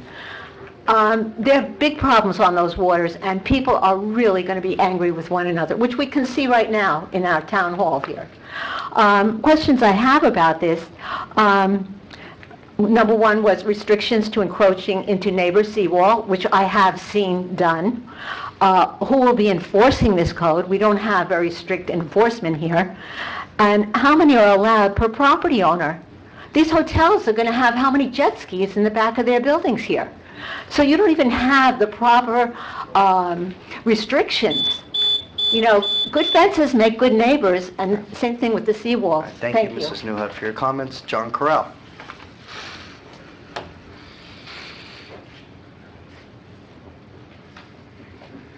Good evening, everyone. John Corral, 9660 West Bay Harbor Drive. Heard a lot of the comments. The thing with the seawalls, we've kind of had clean waterways here. I wouldn't say necessarily clean, but uncluttered. I know several years ago we discussed about boats parking horizontally or vertically, and that canal, which is wider than this one. Those floating docks, I've seen a few of them out there, and I'm not an expert here, but I just don't know how safe they are. We're actually considering extending the docks at our buildings, and I own 4 properties, all of them on the water. And when you put one of those floating docks in, it's only for the use of that one person's vessel. If you put a dock in, it's for the use of the whole community. Now, whether we're talking a condominium association or we're talking a house, it's totally different. I don't know what the safety and all the ratings are on these things, but I definitely think it needs to be looked at a little more, because a good storm, these super tides that we have now, and we've redone, at least where I live, all 3 seawalls, and with the king tide, I mean, the water gets like 3 inches there. Would that mean that that dock is floating above, and that jet ski or whatever it is can find its way into the parking lot? Not a big fan of it. I'd like to understand it more. Just want to, throw in my 10 cents here and say, have a good night. Thank you. Thank you for your comments. All right, so hearing all public comments, council, anyone want to comment on this? I have a lot to say, Sure. but I'll try not to take up too much time all at once. Sure. I think that, you know, this is so much in response to such a small problem over the whole island. I agree with having a permit process to have it done. I don't think there's a problem securing any kind of a mounting to a seawall as long as it's done with the proper supervision. That I think it's been suggested we have an engineer's report, and then there's a town permit. You know, I mean, it is a structure, it's concrete, it has rebar underneath. So I don't think there's any reason why it can't be done. Another comment here is about davits. And davits are, you know, two kind of crane hoists, as you will. And although they're old school, they still have some applications. A lot of people, you know, who are lifting their boat out of the water, it's not really a floating dock. A davit is not a floating dock. But davits can be useful because they can allow you to lift a small boat and then move it over the land and drop it down where it's very safe. Some people lift their jet skis on one, and then they can put it on the ground. You can even lift it, you know, they make these little stands, they make rolling wheels. Even two of them can be used to bring a boat in the land in a very safe position where you can tie it down to the ground and weather a storm. So, you know, if that's still an option for people and they're making it, I don't see why we would have to outlaw them as long as, again, they're done correctly with the proper engineering and a permit, and, you know, let the town sign off on it. I can understand why. I think there's a formula for boat lifts, that 45-degree angle where you don't want to have it on the end because you don't want to be lifting your boat up above the seawall to block your neighbor's 45% view. That's the point of that. But I think the philosophy is a little different with the lift because, you know, especially a jet ski lift, you know, to have a jet ski lift on the corner of the property and the property line, you know, that's never going to be, I don't know if it'll even clear the top. So it's never going to be a nuisance for your neighbor. And it can be kind of a way, you know, to stash a little something. Some people have, I think the docks, fixed dock, have to have a setback. So let's say you have a 75-foot wide property and maybe you have a 65 or let's say a 55-foot dock. So you might have 10 feet on either side. That might be a great place to stash it. So I don't know if we want to outlaw that, you know. Maybe there's some kind of a condition that we can put on. I'm not quite sure. Well, I'll take a break and let someone else chime in, but I have a few more thoughts as well. All right. Anyone else? Any other comments?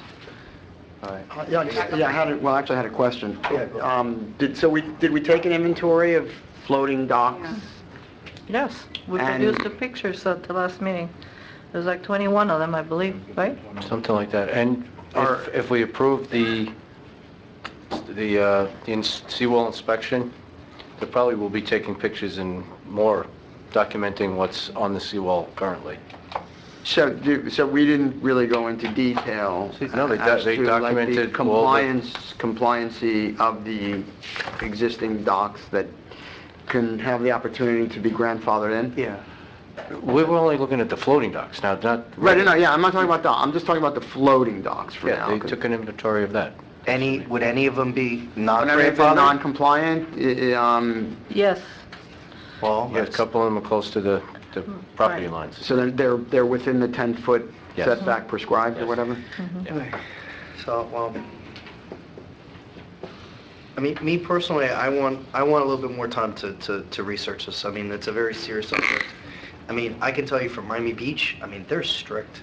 I mean, they don't, unless, you know, I don't think they even allow anything unless if you're grandfathered in from 1950 something. I mean, and I have a floating dock.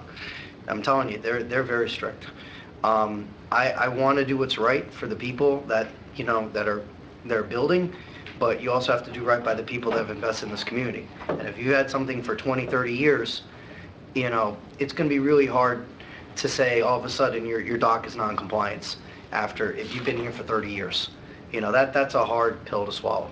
You know, and the beach doesn't do that, I don't believe, you know.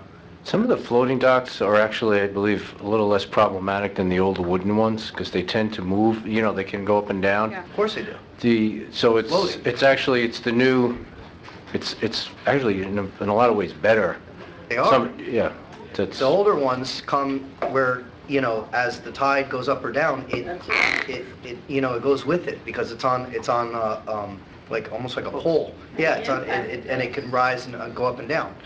You know, that's actually as safe as you can get, actually. Which prevents them from going to somebody else's. Yeah. That being said, so I mean, me personally, I want to do a little bit more time to research this. I mean, this is just me personally speaking. You know, Kelly, you have more comments? Yeah, I did. I also wanted to send a notification to the waterfront lots. I understand that the 21 that were inventoried, you know, they could possibly be grandfathered in if we agree on that. But, you know, we put all these pictures on the website, and I'd like to see, just like we do with the P&Z, if you're within, you know, a certain amount of feet, 300, 375, whatever, you know, they get a notice. Because I think there are a lot of people who've had docks who are under the assumption that they can put a floating dock or they can do whatever is legal now, and they'd like to weigh in. Also, I'd like to consult, I'd like more time too, because I thought, you know, I'd like to consult with one of these manufacturers and see what are the manufacturer specs for some of the better known pieces of equipment. Maybe Jet Dock is the one that comes to mind. You know, they're very expensive. Yeah. Believe it or not, you know, like sometimes these docks can be 10, 20, 30,000 depending on the size of the boat. This is not a, you know, a cheesy, cheap piece of equipment. Also, I'd like the code to really distinguish the different areas, because clearly we can't allow for any kind of dock to be too close to a navigational area, and I think that area would be at the northern part, where there is part of the channel that's very close. So, you know, 103rd Street on both islands might be tough to put, you know, any kind of a dock, but the wider areas, East Bay Harbor Drive, maybe the southern tip between the south end and the golf course, you know, those are very broad areas. Of course, the waterway in between the islands is very limited, and also we looked at that when we heard the Riva variance, you know, so I think we need to be consistent with that and look at those comments. And yeah, and so the areas need to be distinguished, and I don't think this should really be applying to anything but the floating docks. It seemed to me like there was some in there that referenced boats, and you know, there are some people that have yachts. There have been yachts that are placed perpendicular, yeah. And sometimes when you have a boat or even a floating dock parallel, and then, you know, your neighbor all of a sudden is going to put something next to it, you lose the ability to navigate parallel. But you have to turn your boat perpendicular. Right. So, you know, that would be a real hardship to do to somebody. So those are my comments for now, but I'm still mulling over the rest. So, thank you. So, all right, any other comments? You know, I had a thought, you know, as the discussion unfolded, as it relates to these floating docks and condominiums. You know, maybe, Robert, you can, you know, help me reconcile this. You know, I know that there's a, you know, I guess Kathleen Kennedy and Mr. Krapkin, I'm not sure if they're on the same page, but how many units are in your condominium building? 17. So there's 17 units.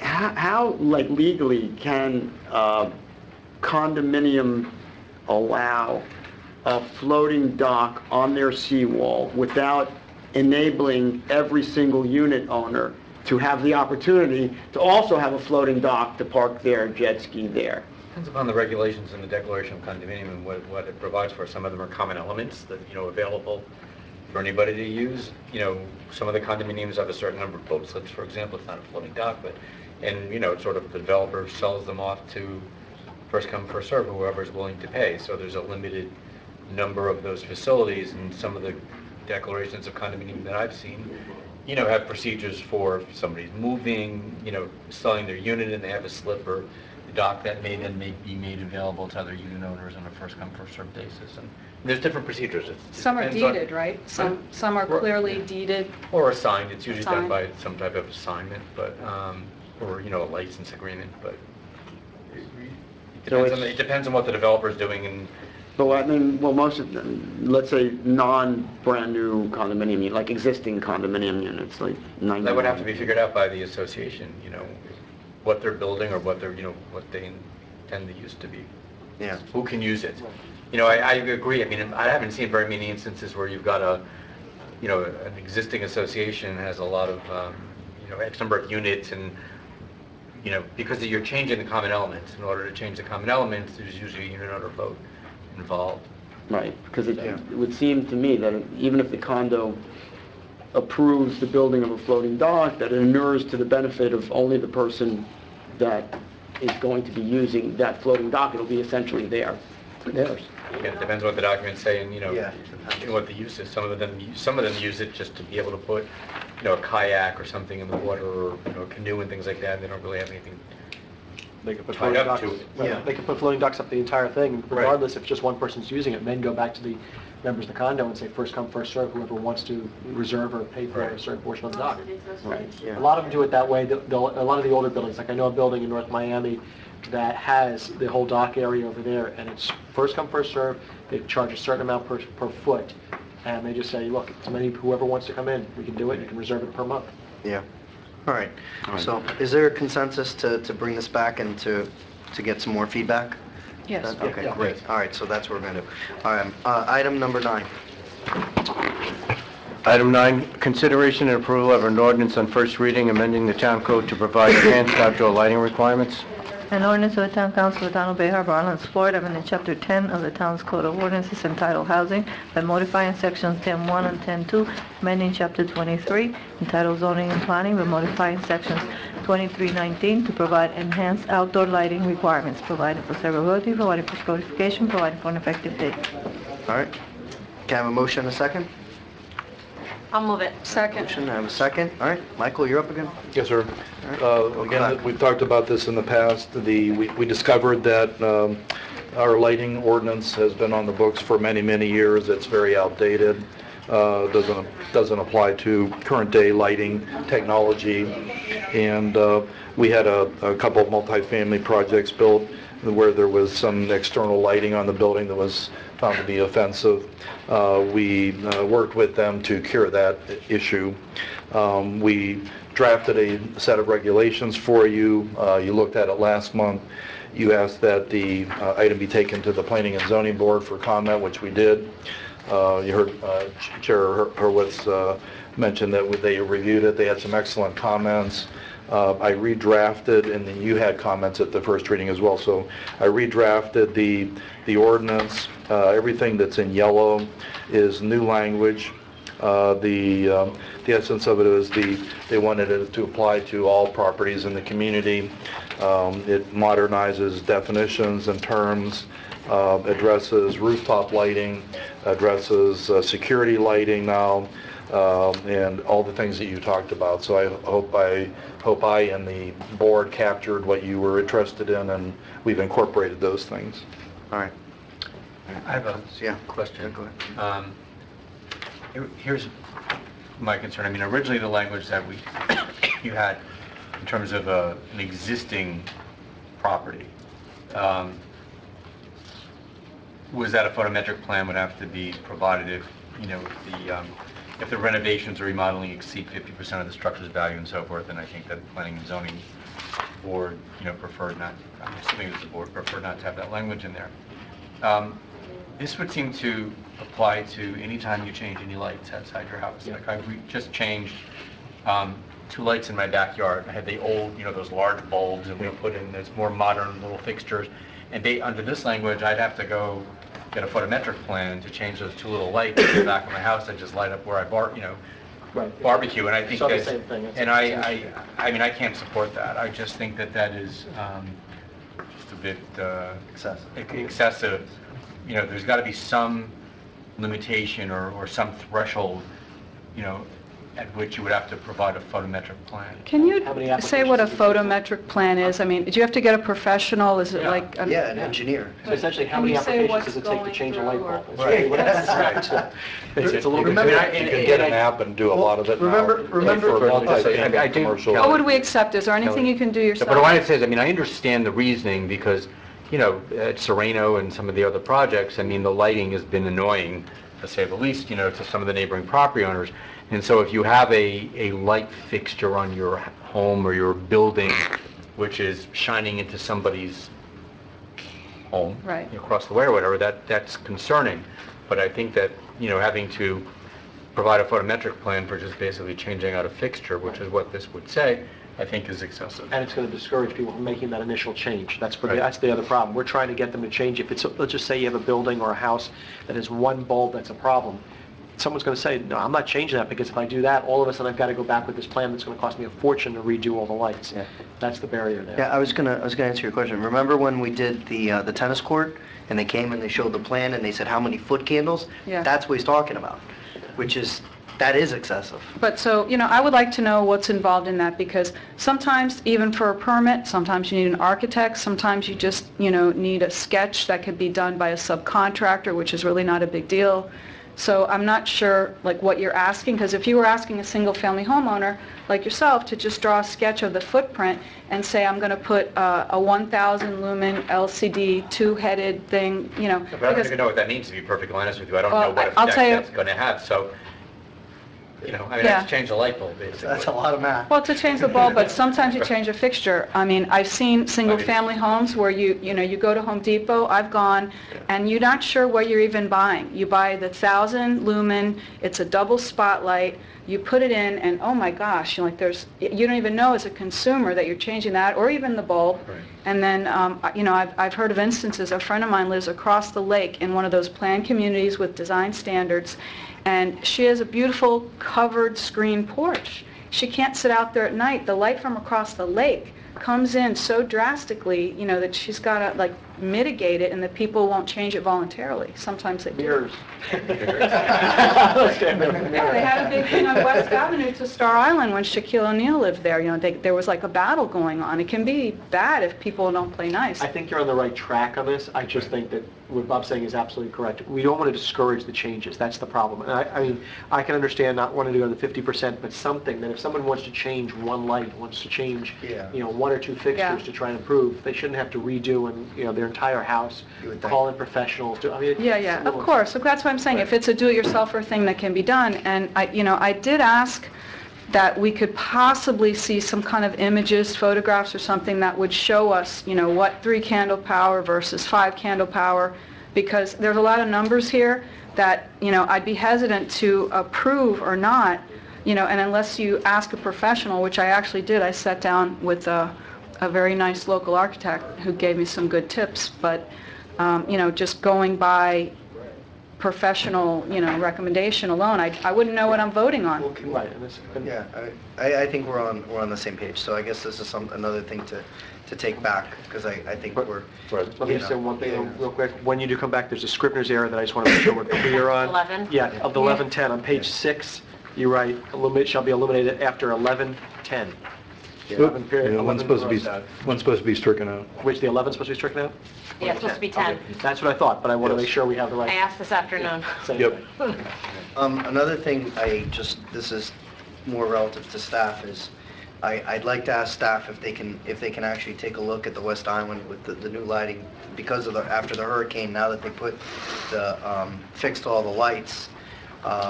You know, some people are complaining it's too dark, and in my case, if you've ever saw E.T. when the light was coming in, that's my house, because I can see it's, you know, when my son wakes up and it's 3 o'clock in the morning, but he thinks it's daylight because it's brighter, you know, it's I ridiculous. had that when they originally put the first lights in. The rest of the block is completely dark. Yeah, and the rest of the block is dark, right, exactly. So, but it's bright in the living room. So if we could just take a look at that, because I know I've spoken to the manager about it, and he said that it's because it's a new light bulb. But if we need to put in those what are they called, the Baffles? the baffles, and, you know, and I know that there are some residents that are complaining it's dark on East Broadview, more around. On your light situation, I did speak to Mike Best, and he said the new lights, they do burn in, and they do kind of dim out. Just got to give it just a little time. But I'll certainly look at that. And Don't worry, I'll be thinking of you when Max wakes up. Gordon will be calling you. Yeah, I'll probably be calling you. Yeah, so it's long. It's really. Can we have a brief discussion on, at what point should this be approved? Sure. You know, during the P&Z process, during the design review process? Because what I'm hearing is even, you know, that maybe it's an inconvenience for the developers to name the fixtures that they're going to use, but if they had to specify the fixtures and the direction that they were going in, because I'm hearing terms like spillage, the light that kind of comes out of the property that really shouldn't, that maybe things like uplighting and baffling, kind of shading the light would be more helpful. What are you suggesting? Well, I'll explain how it works. So Okay. somebody comes in with a new project. Part of our checklist, they're required to give us a photometric plan. So the architects typically make assumptions at site plan level. Is that for both islands? I'm sorry. Yeah. So everything, Well, single usually family, not for the- new not- construction? Not for the single. Okay, so we're only- talking about only- multifamily, okay. They give us the photometric plan. We make sure it doesn't exceed one at the property line. They give it, it's a site plan and has little numbers all over the place. So then they go to construction plans, then they actually pick the light fixture.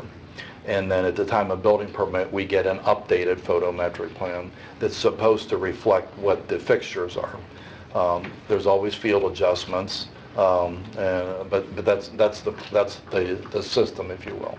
And do we ever go out at night and check that it's Yes. complying and not spilling? Yeah. So they Not- have like a nighttime? Not often, you know. Not unless we often? get- But at least once, right? At least? No, unless we get a complaint, we look at Well, I it. was going to ask you, like last month, Mr. Martino came, and he Yes. said, I think it was the Ivory was the one that he mentioned.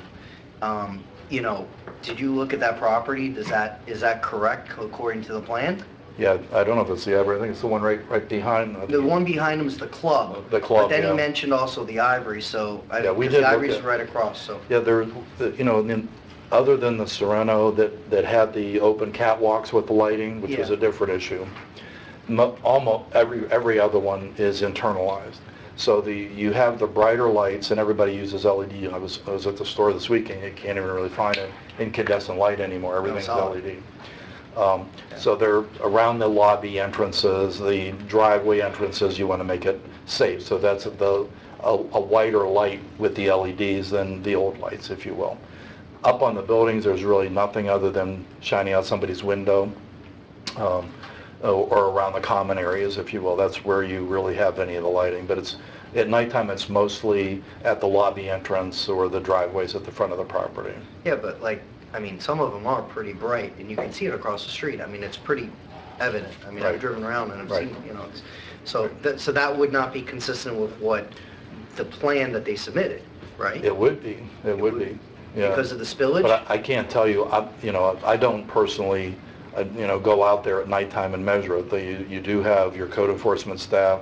We do have light meters, but somebody really, can test it periodically. I'm talking about the spillage, Yeah. exactly what Kelly said, the spillage. So Yeah. across the street, there shouldn't be the spillage No, because it should meet what's on the photometric that's what plan, I'm so- talking about. So, can we do this? Because again, this is another point, is that if you're saying the plan says this, and they're saying, from across the street, block down, that, I mean, that it's that bright, if we could look at that, I mean, before we write an entire ordinance, why don't we look and see if, make sure that we're actually doing it what we're supposed to do it. If we need to change the law, then we'll change the law. But it seems like to me, what's on the plan is maybe not necessarily what was done in the final product. Because you want to have good neighbors. Mayor, a lot of the things, sometimes the newer buildings are built in properties that have had nothing there for a long time. And some of it is, when it's a bright light shining in someone's window, it's definitely getting looked at. Some of it is just getting used to that there's something there that wasn't, and there is going to be some ambient light. Wherever you drive in public buildings or big buildings, you're going to have some kind of ambient light that spills out. Not, horribly, but Around the entranceway, there's going to be a little brighter, definitely around the driveways, but it's, nothing to the extent of, like a spotlight. I mean, I have that situation right now in an FPL light. It shines up. I can't, it's like trying to move them out and trying to get that redirected. But like Serrano's pretty bright. Yeah, but they've dimmed it down. I don't know, they have to comply with the fire department. Right. Yeah. Well, I mean, can we just look, can we revisit that? Sure. Please? I mean, those are legitimate concerns before we, do another one. All right, so can we move this to another? Yeah. Okay, good. All right, well, all right. So we're going to defer pending We're what? going to defer it. Pending, well, I'd like to first have you come back to us and actually talk to us about what the plans for those specific buildings, the ones that people have complained about, specifically on East Bay Harbor Drive. Okay. I think there's 3.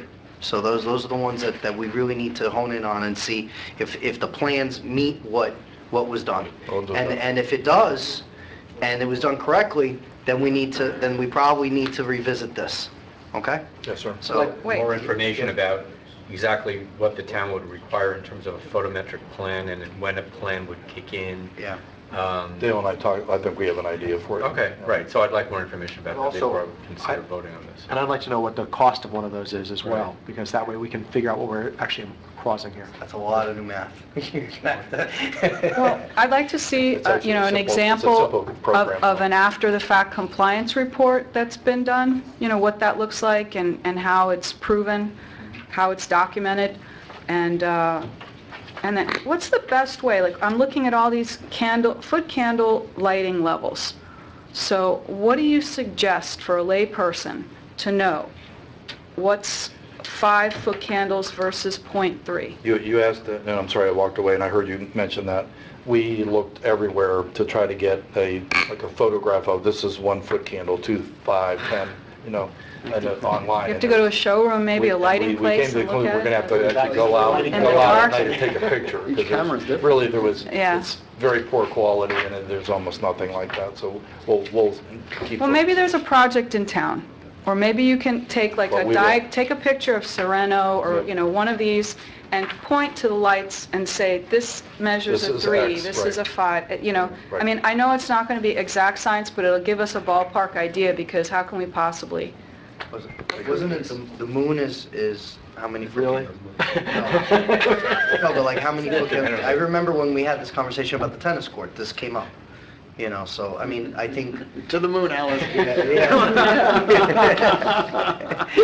We'll get you some more information. All right, so... I have 2 or 3 specific comments on page 5, if you would. On B, applicability, section 2, where it says, such lighting photometric plan shall include ground level, building mounted, and any rooftop recreational facility.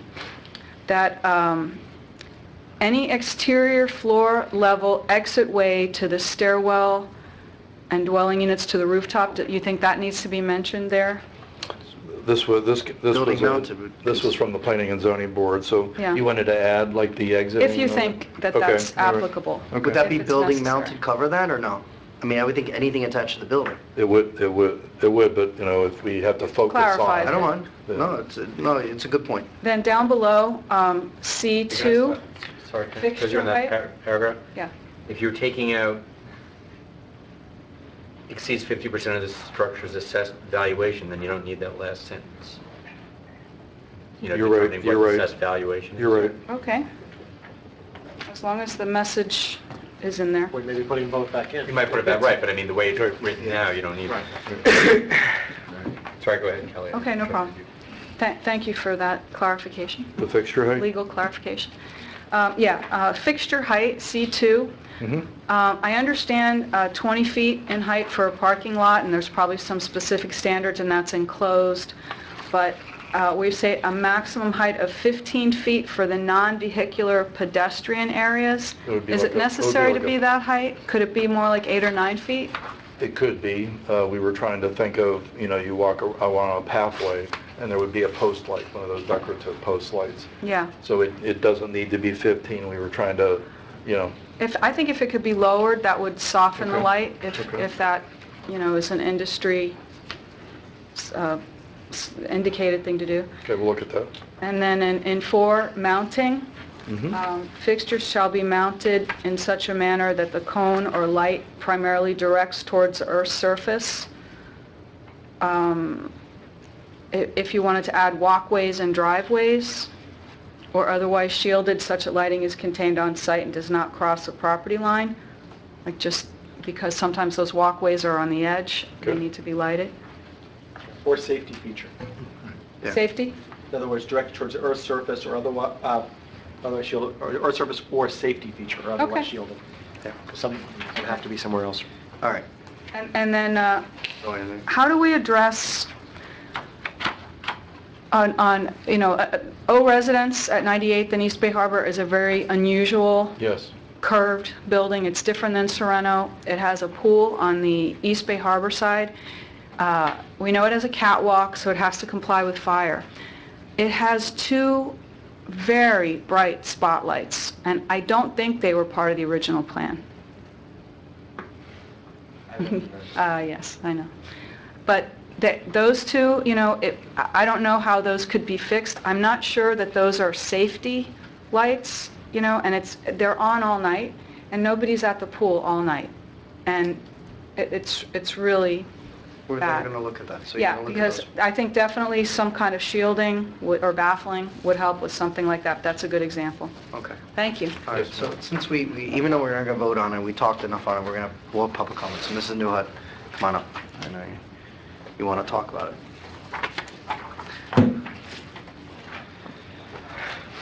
Francis Newhut, 1060 Kane Concourse. Before I start, I just wanted to mention, you mentioned these tennis court lights all the time, and it says here, illuminating tennis courts. Okay, so we have tennis courts with lights, but you keep locking the doors, and in the agreement, it says that it could be open from 6 to 11. We don't get to use those lights, and we don't get to use the tennis. What's the purpose of having lights on a tennis court or on a basketball field or on the field there if there are no lights? There are no lights on the field and on the basketball court, but you illuminated the tennis courts and you don't let people play tennis. So I don't understand that whole ordeal with our agreement. And on top of it, I don't know, I'm not a lawyer, but I do know that when you tamper with a contract, all of a sudden it's null and void. And on here, it says exactly that you're changing the hours of our agreement from 11 o'clock to 10 o'clock. Is that, we got 2 lawyers here, is that tampering with the contract? Is that going to affect us? But that's irrelevant right now because I really want to talk about the lights. And I know I go to all the P&Z meetings. Mr. Miller is very good with his white papers. And I have to tell you, P&Z is not the ordinance committee. They specifically kind of told you they like everything cut and dry, and then they design. So it's the same thing with good neighbors have fences. They are not going to write your ordinances for you, nor is Mr. Miller going to listen to P&Z with the ordinances. They're designers. That's their job. I think we should bring back the ordinance committee that we've had a number of years ago that you decided for 10 years we're not going to see them. But meanwhile, this alone has 5 ordinances that you're talking about. And the last thing I have to say is the hotels. We didn't even touch on that. We've got 2 new hotels with no restrictions on their lighting. Right. Thank you. Thank you for your comments. All right, next we have 9.1. Item 9.1. One more. Did you want to speak on 9? I'm sorry, I didn't get that. It's the guy who reported Sereno. An updated photograph. Oh, sure. Looking out my window at Sereno and this new project across the way. Thank you. I'll pass it. Yeah, we'll just pass it. Again, thank Yeah. you. Can I have one of them? Yeah, of course. There you go. All right, thank you. There you go. John Vetter, 10350 West Bay Harbor Drive, apartment 10H, Bay Harbor Islands. This is a photograph out my window I took yesterday. You can see Sereno's much better than it used to be. The lobby's still the brightest part.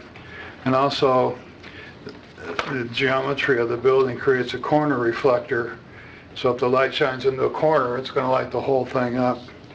And then there's this new one across the street there, and it's bright white. So when I was going through this statute, or proposed ordinance, I'm like, what's new? Is Sereno new? Or is this white one new?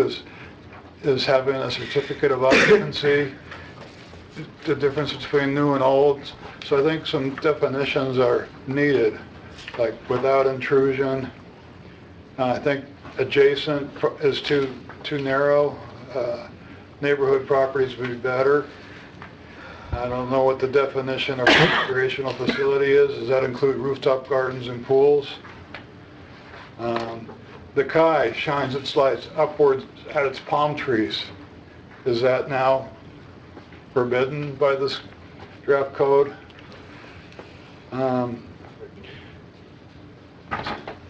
And there's a lot of factors that goes into how bright a light can be. The paint pigment, you can see how bright that white is. The geometry, you can see the corner reflector there.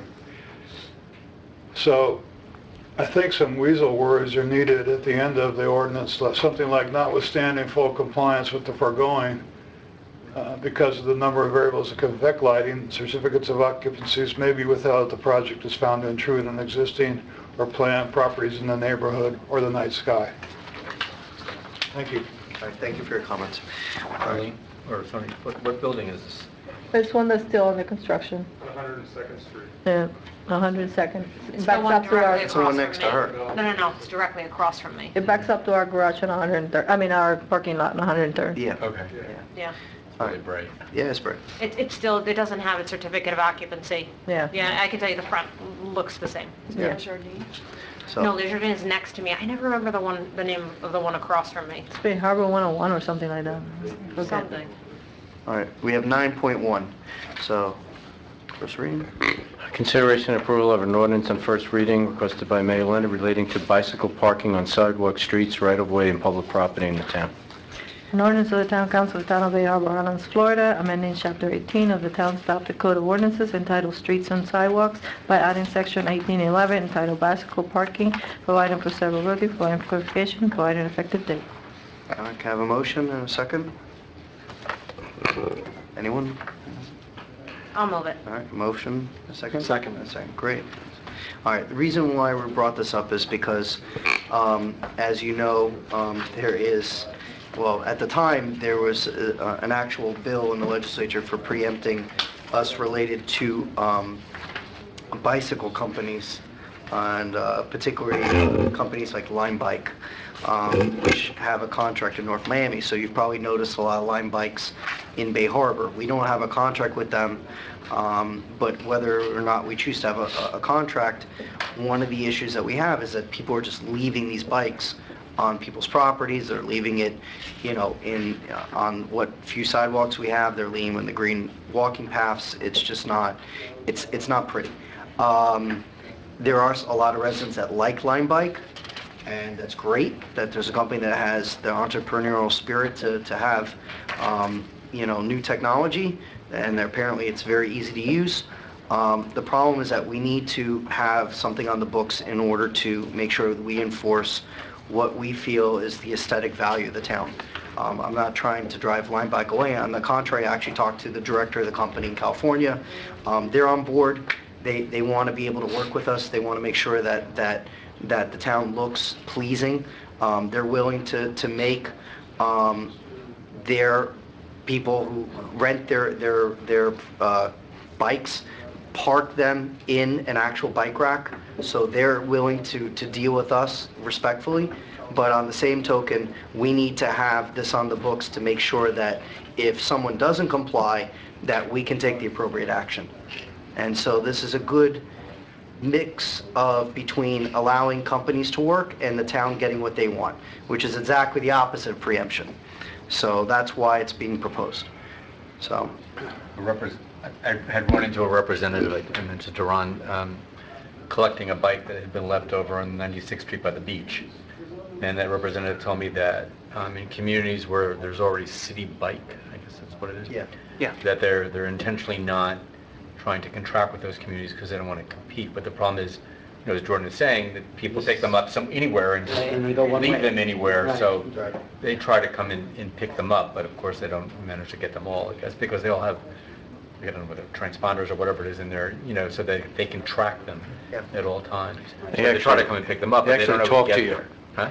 When we've collected 12 of them and we bring them back to Public Works, and that's, the company will come there, but as soon as you pick them up, they'll say, they tell you, don't steal me, I'm on GPS, I'm calling the police. I'm calling you. I swear to God. We're bringing you to PPS. Mr. Bicycle? So we collect them, we do give them back. But the idea was, eventually you just can't, because, I have more complaints about line bikes than other things. Yeah, and just for the record, Lime Bike actually fought against this. All the bicycle sharing companies fought against this.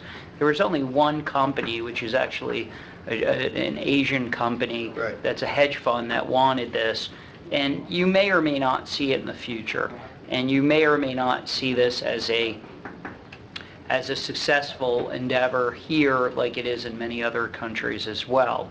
But what we thought our office did, and the reason we provided you with a memo and the reason we drafted the ordinance as we did is because this may or may not come in the future. And if I were betting, I would say it's going to be there at some juncture. There's going to be more bicycle sharing, and I see it in many other municipalities, specifically Key Biscayne. And all these companies, with the exception of one, is more than happy, and they want to enter into agreements with you all, and whether you want to or not. But I think we're going to see this more and more, whether we have an agreement or not, because people are going to use them and dump them. Yeah. And this, as we drafted it, gives you the ability in the town employees the ability to designate bicycle parking areas, and then bicycles that are not properly parked there can be moved by our employees and put there or impounded. And quite honestly, we see this as something that will materialize at some point in time, and perhaps getting ahead of it is a good legislative way. And that's why we drafted what we did and why our memo reads as it does. By the way, the representative of Lime Bikes told me that they're going to be moving more towards electric bikes and electric scooters, and they're going to start introducing them. Well, like I said, I called the head guy in California, and he knows me, and and I told him what kind of situation was going on. I mean, one night I found 2 Lime bikes by the rabbi's house on 96, and I know he's not the one that had them, and he's like, listen, I understand, and they want to work with us. So I think this is a very good medium where we're both on the right page. Even though we don't have an agreement, we have an understanding. They want to work with us, and we want them to get business. I mean, especially if residents say that it's a better product and it's easier to use. I'm all for that. So that's why we have 9.1. So we do have public comment. Francis Newhart, Lime bike enthusiast. Francis Newhart, 1060 Kane Concourse. I think we're doing the horse before the cart, because this whole thing is about using that green circle around the West Island and also the East Island, and you specifically say in the ordinance, town council is charged for the protection of health, safety, and welfare of the town residents. As far as I'm concerned, with that green stripe or whatever it is that people use, we can't figure it out if it's a bicycle path or it's for walking. So, and if we're sharing, forget it, because we've already gotten run over.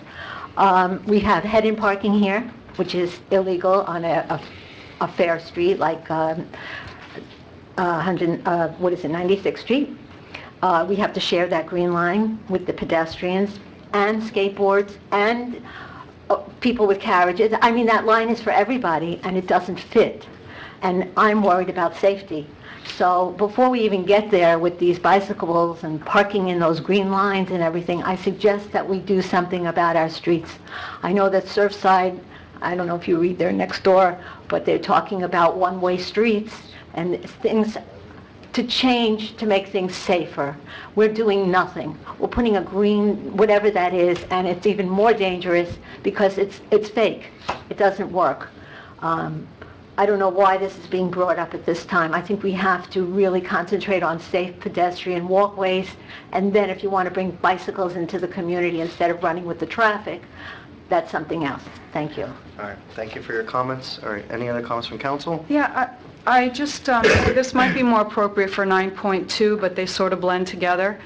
I saw a Lime bike today on 103rd Street that was, clearly in a public right-of-way, and it was a nuisance. And then, like a half a block away, I saw a regular bicycle locked to a town post. So, I just started studying that, saying, what's the difference? That's why there are two. Yeah. And quite honestly, our thinking when we did it is really they're part and parcel. If you're going to have bicycles parked everywhere, you want them in a specific place. Right.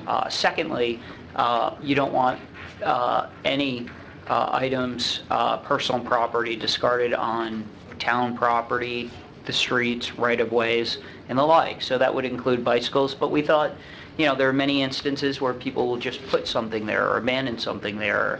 Today it's a bike, tomorrow it's a refrigerator, who knows? Right. Or a couch. So we wanted to When you make have sure a whatever it refrigerator is. or a couch, you're generally sending, bulk trash. You don't want it And anymore. you violate the person who leaves it there if you know who they are. Absolutely. But I mean, that's just going in the garbage. Well, no, I say that facetiously, Right. more, but we've seen it in many other municipalities, and we've drafted Other ordinances examples, where I we just thought that 9.2 is a little bit ambiguous. I mean, it's so broad, like, I don't know, like. Sure. Somebody leaves their football on the street, or somebody, I don't know what, if they've got their basketball thing in the right of way, which, that we had discussion about. I mean, I have a problem with that one. It's just very broad. Yeah, I think when we get there, we can certainly share with you our thoughts, but it included, but was not limited to bicycles. And those are the items that we see more so than not, because our ordinances are very good for almost everything you can put on the public right away, right? You have magazines, magazine stands, you have newspaper stands, you have everything else, but bicycles or whatever the next thing is, perhaps a motor scooter or something else that isn't parked properly. The other thing is, the other key thing from, for example, the Lime bikes, the fact that they want to work with us, they even asked our staff to give them the GPS coordinates of all of our bike racks, so that way they can actually identify it on their map, on their app, so that way people know where to put the bike. And to be honest, we probably need more bike racks. I mean, that's really what it comes down to. If you want to do this and have people comply, not just people that rent bikes, but people that own bikes, we need to invest in our community and have more bike racks, because that's how you promote sustainability. Maybe at least in every parking lot. Yeah. We should. We really should. I think, in my observation, most of the Lime bikes that I see, not just in our city, but outside our city, are parked near bus stops for some reason. I know that there's Just they get tired. What? They get tired. Well, I don't know if they get tired, or they Seriously. maybe take the bike to the bus stop and then take the bus, or... Transferring. I don't know, I just see that there's bikes near bus stops. I see it in North Miami, and I see it even here. There was one near a bus stop the other day. I know that you mentioned bike racks. Is that... Yeah. They're going in on King Concourse. Right, yeah, so I would suggest that wherever, have you already preordained where they're going to go? We were going to give them the locations of all the city bike locations. Right. So they would be in the general vicinity. I wouldn't go crazy. I would designate maybe one parking space per parking lot, line it out, and say park, bike, whatever you want to call it, until you see what we have. I mean, you might have tons of them going in there, and then, hey, well, maybe we need more space, but... Can we look and identify potential areas? Can we do that? I mean, listen, you could do it on King Concourse, you'd have to take out a parking space. No, I'm just saying... No, we can all around the island. No, I'm talking about I think what Isaac was referring to was the bike racks that we purchased for King Concourse. Have we decided where on King Concourse they're going to go? And the answer is no, we haven't decided. We bought 8 of them. Well, we bought 10 of them. We have 2 actors, but the idea was to put 2 per quadrant. So we can put one near a bus stop and the other one, sprinkle the other one somewhere in the mid-block or something, and then we have 2 extra ones in case. How many bikes do they accommodate? Like the double They circle have kind of they thing? have double circles, so you can get a couple of bikes on. 3 or 4 maybe? If we can just... Now, Line Bike doesn't get locked up to the bike rack. You No, just they don't have to get park locked just- up to anything. Yeah, no, but no, but they would have to put it there. So if you could just identify what areas potentially you could put additional bike racks, I think that kind of solves our problem. Because if we want them to comply, we need to do our part and invest in having places for them to actually put the bikes so they can be compliant, you know? I mean, that's the whole point of... The idea of the land bike, so is not to tie them up to a bike rack, so you don't... No, but they have to put them But you there. can have a zone, you can have a To zone. park Right. Yeah, but even if they park in the vicinity of the Right. bike rack, I mean, The bike rack, within yeah. 10 You feet want it or there. whatever, 5 feet on each side. Exactly, okay? Councilman Salver, Yes, sir. I can tell you that your observation's correct. In our canvassing and our research on the issue, it appears that, and I see this predominantly in Key Biscayne, every bus stop has 10 Line Bikes. And the reason for it is, this is the last form of transportation after public transportation. Right. So it appears people are taking them from the bus stops to their ultimate destination, their home or their work, and then taking them back. So to the extent that we want to do that, we might consider the same thing, having some zones by different, or the most popular bus stop or stops that we have. Okay, all right, great. All right, so we have 9.1. We have a motion, a second. Can we have a poll vote, please? Councilmember Yaffe? 4. Councilmember Tricochet? 4. Councilmember Salver? 4. Councilmember Reed? 4. Councilmember Fuller? 4. And Mayor Leonard? 4. Passes unanimously. 9.2. Consideration and approval of an ordinance on first reading requested by Mayor Leonard to prohibit unattended personal property upon public property. An ordinance of the Town Council of the Town of Bay Harbor Islands, Florida, amending Chapter 18 of the town's adopted Code of Ordinances entitled Streets and Sidewalks by adding Section 1810 entitled Prohibition of Unattended Personal Property upon Public Property, providing for severability, providing for codification, and providing an effective date. I can have a motion and a second. Anyone? Not? All right. Yeah, just Yep. if I could give one No. note on Yeah. the bicycle parking had to do with putting bicycles where they should be. Right. But it would require the town's employees to manually move them if they're not in the proper zone, or impound them as well. This one is a little bit more the way that we wrote it, because not only does it deal with just moving items, it deals with companies that don't that allow their items to be left. For example, I'm not going to single out Line Bike, but you can think of many others. There are other companies that what they do is they come and place their items randomly around, and they Can you leave just give us some examples? 'Cause I haven't seen it. I'd like to know what this is directed at. So basically, the company that very much fought for the legislation is the same company that throughout Europe and Asia, what they do is they take a lot of these bikes and will put 50 of them on a corner. Maybe not here in Bay Harbor, but they'll put a lot of them all over the place, encouraging people to use them. And the complaints about them are they do so indiscriminately. They do not want to enter into agreements with municipalities, and they just come and dump their bikes. So doesn't 9.1 cover that? It covers it that you can move it yourself, but specifically 18.10 says it shall be unlawful for any person or business entity to permit or leave any personal property, whether owned, in its possession, custody, or control, unattended on any sidewalk, right-of-way, public property, unless provided for in the Town Code of Ordinance or by agreement of the town and the personal property owner. This is specifically geared towards the companies that may or may not play by the rules. I can certainly change it to be bicycles. I didn't want to do that because today's bicycle becomes tomorrow's scooter, becomes the next item. But that is really what it's geared for. It's a difference between we can move the property and we can put it somewhere, but it's another thing for someone who doesn't play by the rules correctly. Can we refer to conveyances maybe? Because what comes to mind here is like personal property. And I know you have a little section, that abandoned and lost property shall be administered, but, what if it's a stolen bike that somebody abandons? Well, that's Chapter 705. So Okay. Chapter 705 is a non-marked item. For example, Okay. a bicycle that doesn't have a marking that says, bring me to a location on Line Bike or CO Bike or something else. And how does this interface with, like, the Pottinger decision and homeless persons and their property that, sometimes becomes abandoned on public property? Sure. There's a whole Florida chapter on that, that's 705. Basically, what 705 says is, look, if you leave your personal property and we don't have a way of knowing whose it is, we hold it, we'll notice it, we'll try to get it back to its lawful owner, and if we can't, then we can dispose of it. And there's a process for that. That is what I think you're talking about. This item is for people who leave things where they shouldn't, and specifically we're thinking about the bicycles the same way.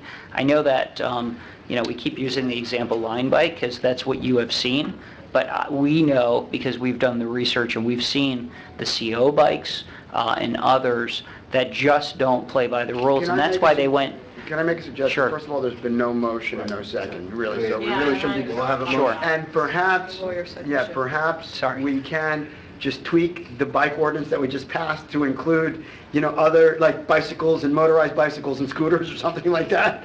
And so I was just wondering why you needed this separate. Right, It's still not clear to me exactly. why This is you a little need this redundant. separate. Sure. Ordinance. One of the things that came up, what I was going to say is that, the preemption bill is going to come back next year. It was up this year. It barely didn't pass. It was like the last day. What's going to happen if it comes, because it's going to pass eventually. When it does pass, and we're going to be in a position where we say, well, that's related to bicycles. Well, now you're preempted.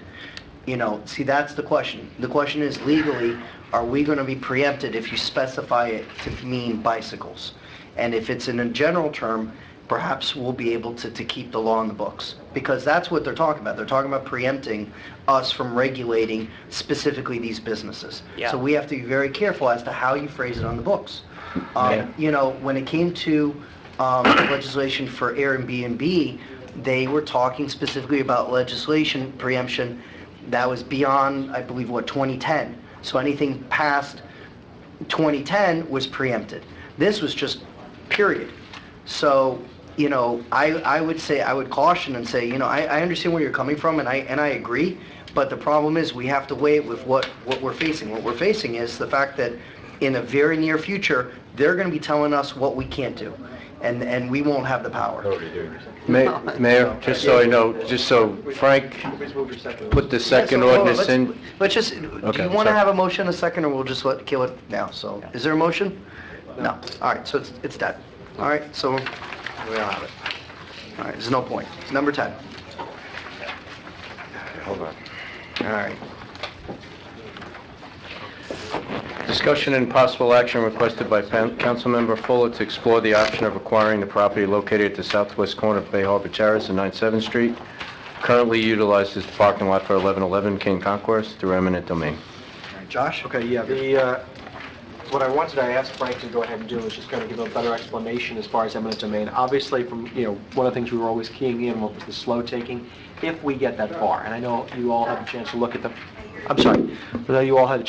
memo that explains the difference in the types of takings. I'm not advocating that we go ahead with eminent domain right away. What I'm advocating is that we actually start having the conversation with the owners to see if there's a possibility of just doing a simple transaction.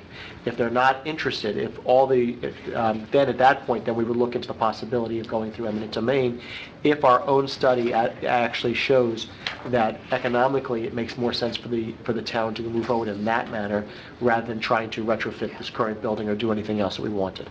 So that's really the key here. I just wanted to make sure that we were on the same page as far as at least having the initial conversations with the owners. And if there is a desire to move forward, we can come back and talk about that. If there is no desire for them both to go ahead and move that forward, then I would like to have the ability to have the town manager go ahead and see what we can do as far as moving forward with the potential for eminent domain. All right. I thought that, Ron, you did speak with the owners about purchasing it, correct? But the issue is that That was a different while, people yeah. say that they own it. our own components just of to, it. just to go back, originally, several, it seems like a long time ago.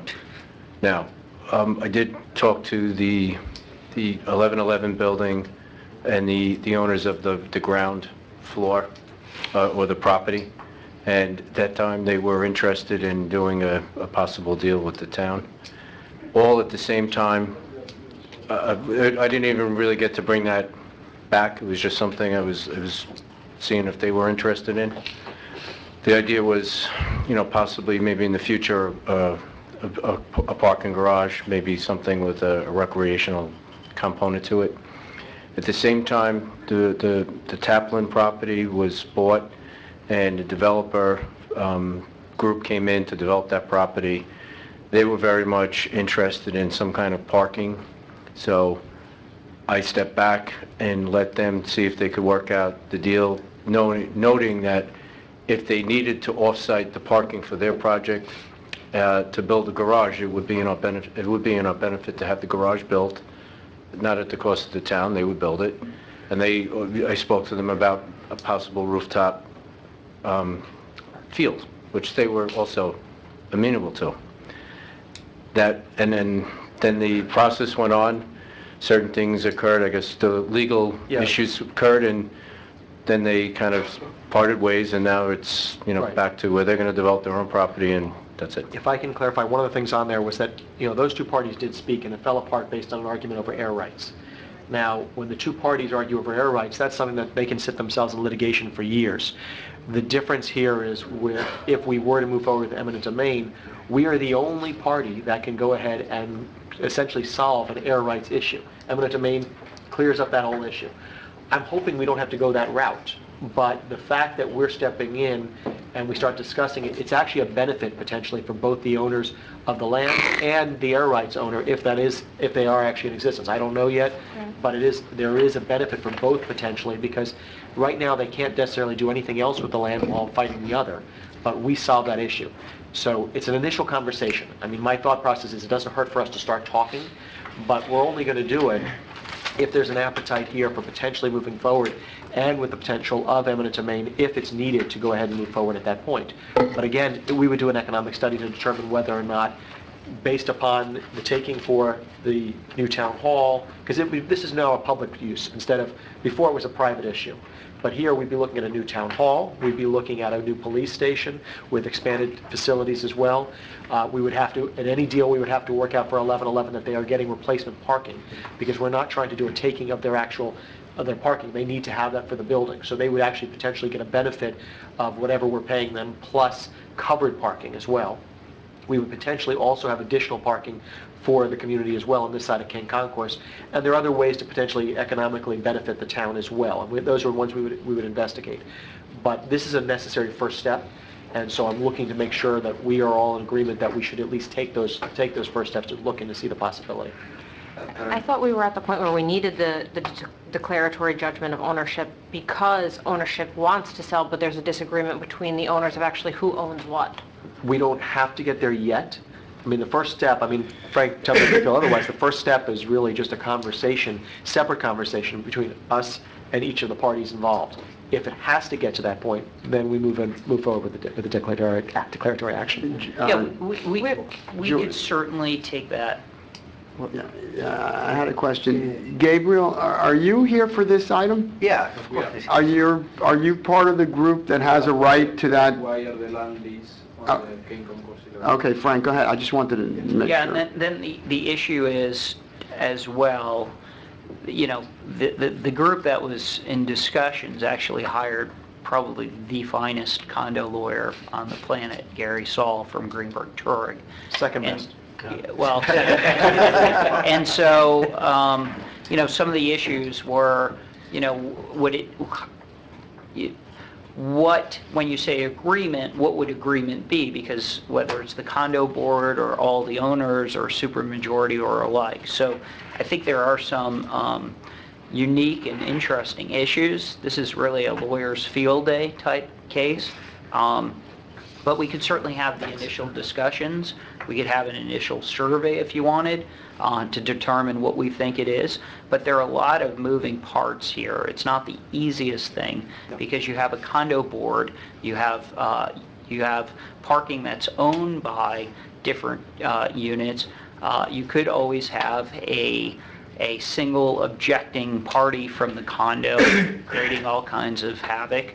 And that's why what we thought was, if this is something that council wants to do, doing a deck judgment, making some determinations by the court as to who owns what, who can object to what, and what the groundwork is, so that if we wanted to do it, and if we moved along accordingly, we would do so having the ability to, at the end of the day, if it became overly expensive, walk away from it with just the payment of attorney's fees as well. So this one is this is very different than many of the public takings, but if this council wanted to do it, you would probably have to do it through eminent domain. I don't know if it can be done on just a simple transaction, given the myriad of issues here. I agree, but I think that's the first step. I mean, before you start going into the next portion, I agree, but you should have the initial conversation. But So that's what you're proposing, I'm sorry, because I had walked out. well, it's both. It's the initial conversation, but no, it's the initial conversation, and then if we need to, at that point, under the decision here, would be then to move forward with the deck action. Okay. If need be. So you're looking for approval tonight of a possible deck action or a report back from Frank or staff regarding conversations? Well, the conversation would start off, but at this point, in other words, it's a discussion of whether or not we want to do it. That's the point of the discussion, whether we want to approve the idea of a deck action now or we want to come back a month from now. The issue, though, is that, there is a potential, let's just say, benefit of moving faster rather than slowing it down. Sorry, Kelly. So I just kind of want to walk through the possibilities. We would acquire that, and do we have even a ballpark, of what the value might be? 2, 3, 4 million? Wasn't it 7 million was the number that was thrown out, or Well, you 6 have one of million? the property owners here. But Just it's, ask we'll first. get That might be, I'm just saying, maybe based on other sales, in that area kind of thing, like just a ballpark that we don't We hold don't you know to. because it's also a very different thing. That's one of the things Okay. about the appraisal, because Appraisal. unlike any other property, if you're buying a property, you're taking the whole property. Here, in this instance, they would be getting a payment of a certain amount, but they're not losing the parking. Okay. They would, in other So words, it's they- tough to put a value on it for Exactly. sake of discussion. Right, because they would actually be gaining the benefit of covered parking and maybe gaining an extra few So spots or then- whatever else.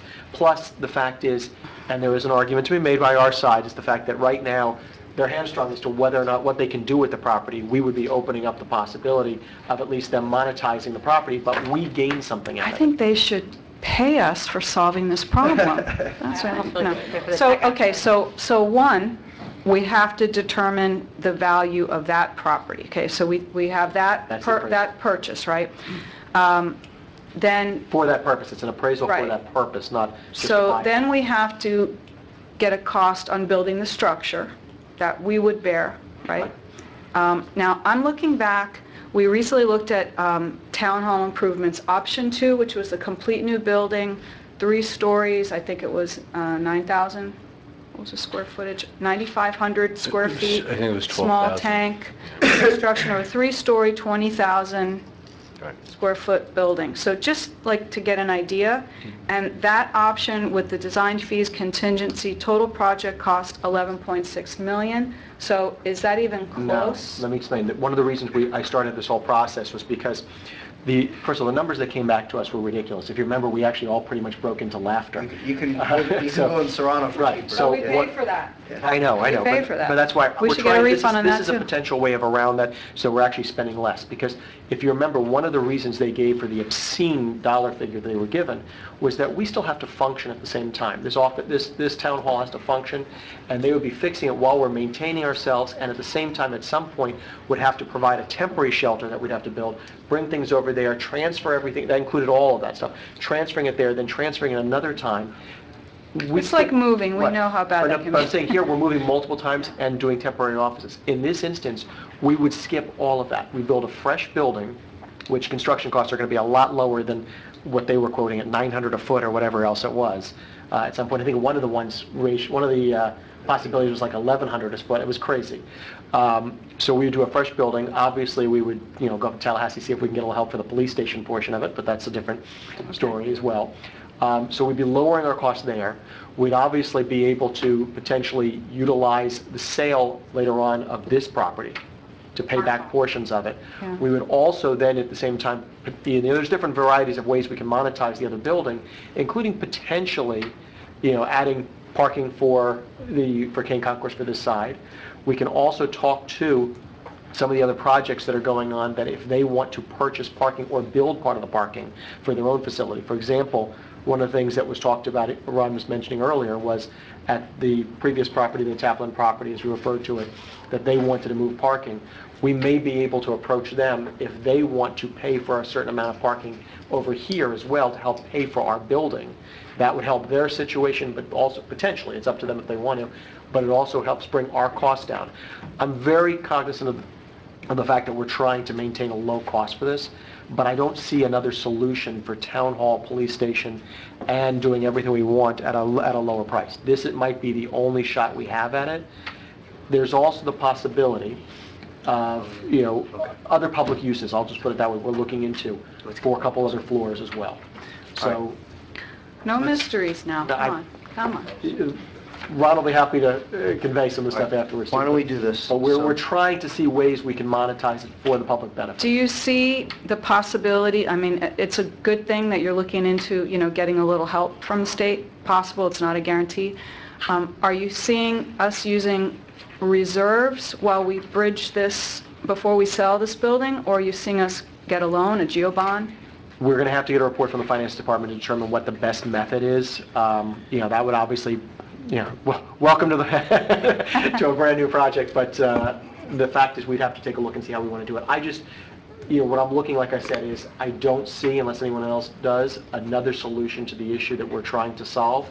But this is a possibility where we do it at a lower cost. And because we're able to potentially then turn around, not have to maintain 2 different locations, not have to transfer ourselves temporarily, build exactly what we want, and then sell this property, as well as potentially finding other ways to monetize the rest of the building, we might be able to bring the cost down considerably. All right. But that's part of the study. All right. We have some public comment, and then we're going to get to this. So, Victor Maya, come on up. Why don't we hear from the landowner first? He didn't put in. He didn't so. submit. Have him cash on.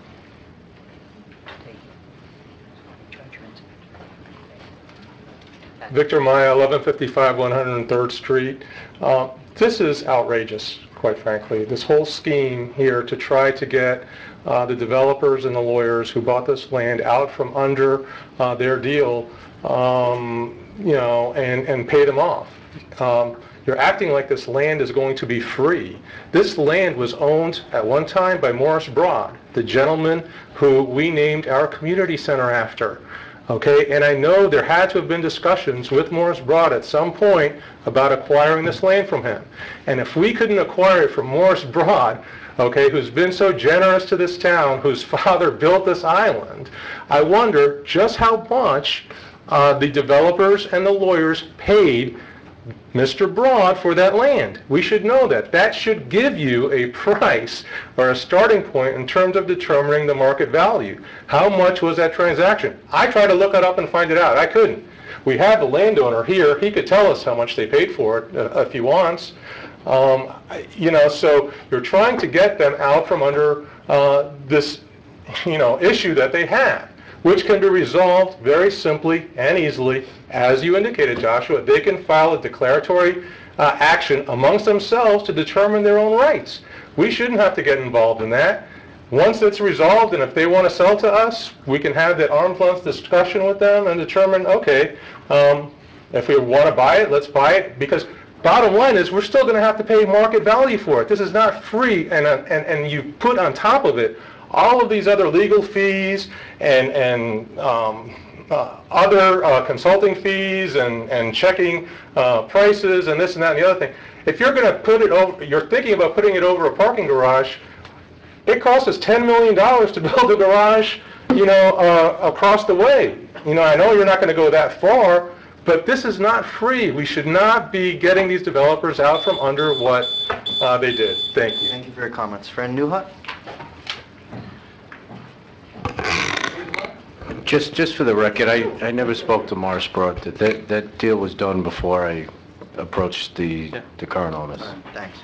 Francis Newhut, 1060 Kane Concourse, and I'm sure you'll agree with me, if you're a landowner of any kind, it's a gift when the town wants to buy it by eminent domain, because you know you're going to get top dollar for your property.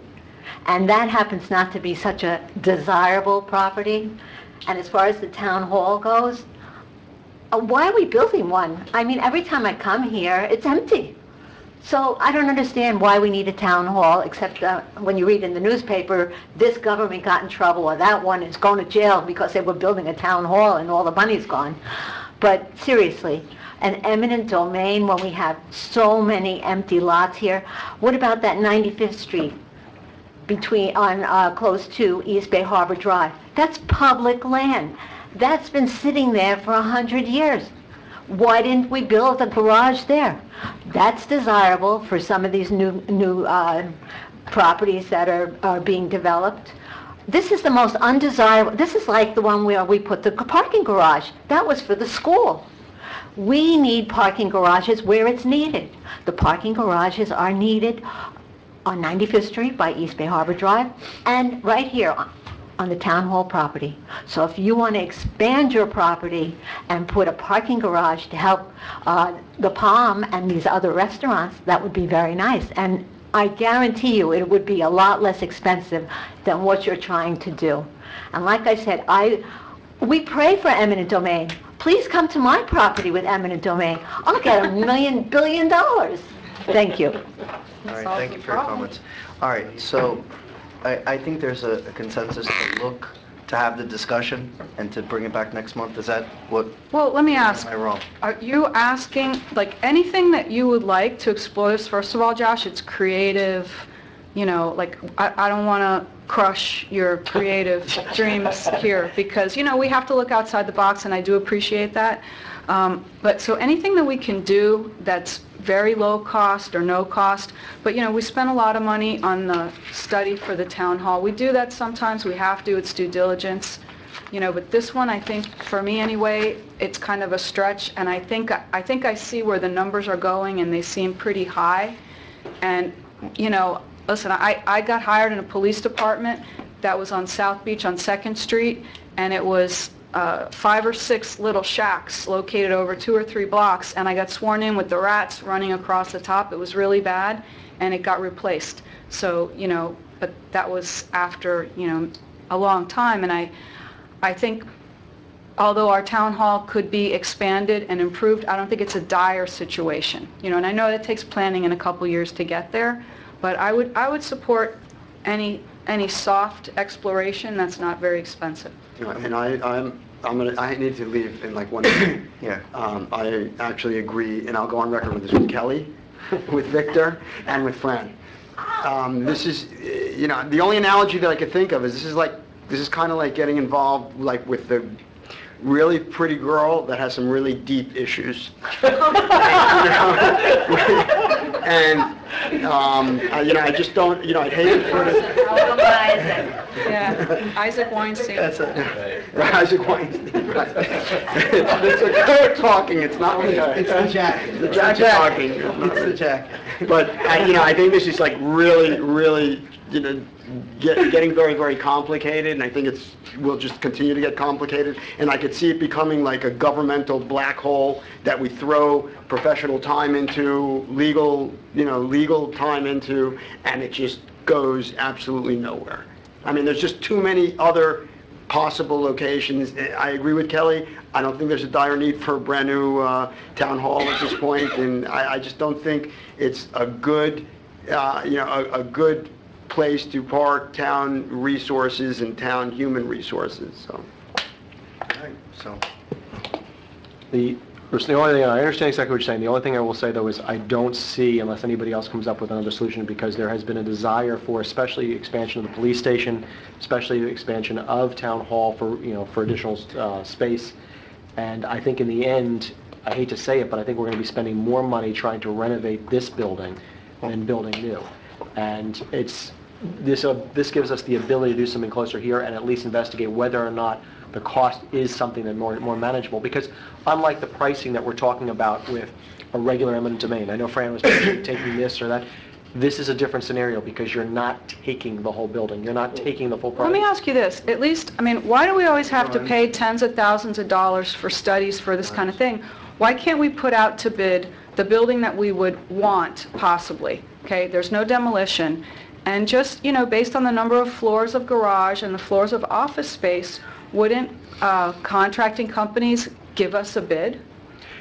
Yes and no. I think they're going to have a problem, if there's no real job in the end, which is pretty obvious, they're not going to spend the money doing it. But if they make it worth our while, But we don't have the property. You can't, in other words, that's going to be a little bit... You would need a design in some... At some point. But we also don't know, and we also don't know what the use would be. For example, part of the conversation here is what we end up doing. In other words, if they come back and say 1111 says we're willing to give it to us at this discounted price if we're able to give them the covered parking, but with X number of extra parking spots, we would do an economic analysis to determine whether or not we're better off that or doing the full eminent domain and claiming the higher. Same thing if there's a desire for us to, if we come back and say, look, we would like to add parking, there's public parking for 1 or 2 floors over on this side of King Concourse right here. Let's see what the cost is of that. We may decide instead of the full plan to build 2 floors of that, we'll do 1 floor. There's different things that have to be factored in, but all of that is still based upon the concept of how much it's going to cost us to essentially take the property first, and then what we're going to need to put into the property. So yes, this is an unusual way of going about it. We're also in an unusual situation where we're looking to do several things and trying to save us money in the long run. So I think it's worth the investigation into that. Now, when you say soft costs, we can have conversations with the principals, but I'm pretty sure that if we're not willing to move forward on any at least first step, and I'm not saying we're funding the whole thing, I don't say we're going through the full eminent domain right now, but if we're not willing to make the first steps to determine whether or not it's worthwhile, then I agree, then stop it. But if we want to make those steps so we can make an educated decision as to whether or not it is worthwhile for us to take this action, that's what I'm asking for. Can we have an estimate on that first couple costs? I mean, it's legal fees, so... Right, so you're comfortable with what amount right now do you think till we're comfortable whether or not it's worth going to the next step for a slow taking, if we had to go that far? Just so I understand, the next step would, Beyond the conversation. The conversations are free. Yeah, of course. You're just talking about having conversations with the owners as That to we're going to what... do regardless. We're going to, that's a separate thing. So what is the cost? I recommended that first step, but as well... It said here that the deck action was $30,000 to $50,000 Yes. in what we got. So can I ask a question though? If we're going to have conversations with the ownership, which I agree makes the most sense, why don't we ask them if they're willing to get the deck action, like put some skin of their own money in the game, get their own deck action for the 30 to 50, and then we can come back and make a decision, because I think... I have no problem with that. Yeah, I think that during that conversation, let's ask them, hey, we're interested in doing this, the council has some interest in moving forward with this, would you guys be willing to get the deck action so that we can go ahead and ascertain whether or not it makes sense for us to continue to move forward, and then we can have our subsequent discussions. I have no problem with that, but I think there also has to, I think that we have to be able to at least show an appetite that we're potentially moving forward, because if we're encouraging another party, regardless of the party, for them to spend money, I'm guessing on this, they're going to want to see that at least we're serious about the potential. Agreed, and I think that they're, I'll tell you what, I am interested in moving forward with this. That this is something that I think could be beneficial if the numbers are right, if we find the proper uses, if right, we all know what the ifs are. But I think we start with the conversation, we ask them to get the deck action, and at the end of the day, it's to their benefit anyway, because right now, nobody really knows. To Frank's point, at some point, they're going to have to figure out who owns that property. Well, the only issue would be, if they move forward with the deck action, clear it out, then there's also the possibility, then the pricing of what we're going to be potentially going forward. In other words, if there's an agreement beforehand, there are ways the negotiation and discussion have to be, because if they've cleared out any ownership question, then the price of the property may very well, and that's something we have to deal with beforehand, may skyrocket, because now they can sell it to whomever or anything else. To some extent, it actually sometimes even helps us if there is an issue with regard to air rights, Because in that instance, then both sides can't do anything without the other, and from what I heard, they're not really getting anything done working with each other. There's no, We're the only ones that solve that. we get the deck action, there's no, we don't own the contract to be Correct. able to do it. Right. So it's 6 of one, half a dozen of another. I don't have a problem with that. I don't have a problem with Yeah. that. Yeah, the deck action also needs to to deal with the issues that I think were the impediment, at least in the prior discussions with others, and specifically the other owners that were developing, is really what the association requires to do this voluntarily versus an involuntary sale. And I think that is some of the issues that are here, in addition to some of these other items too. There was a disagreement between the developer as to what approval needed to be versus what the association thought they could do as well. So there are some moving pieces, and then if we are going to take it, which probably is the only way that, from my discussions with Neeson and from my discussions with those folks on the other side that burned a lot of money and brain cells trying to figure out how to do it and not being able to, which was surprising to me given the level of expertise these lawyers have. And then we're going to need to have the money set aside, because once you get a judgment, you need the money right away. I think we have to be very careful, of course, the action we take, but the perception. And I think the perception to a lot of people, is that we're going a little too far to take on this expense that the private citizens should. I agree that they should take that initial step. The more I hear about it, like you're helping me a lot understand it, the three of you. I don't have a problem with that. I think that's probably a smart way to go about it. But the one thing I think then is that if we're going to get them to do the deck action, if we're going to make the steps, and if it comes back, then I think we should be at least allowing Ron to make a decision at that point whether or not to get the appraisal afterwards, after the deck action. Well, we could have an emergency meeting at any time, right? Yeah, I think it comes before. Let's have the conversations and bring it back next month and then talk about it. Well, let me ask you this, because this really determines everything. Is there any appetite whatsoever from the council to go ahead and potentially look at this as a long-term solution? If there's no appetite whatsoever, then it's all moot.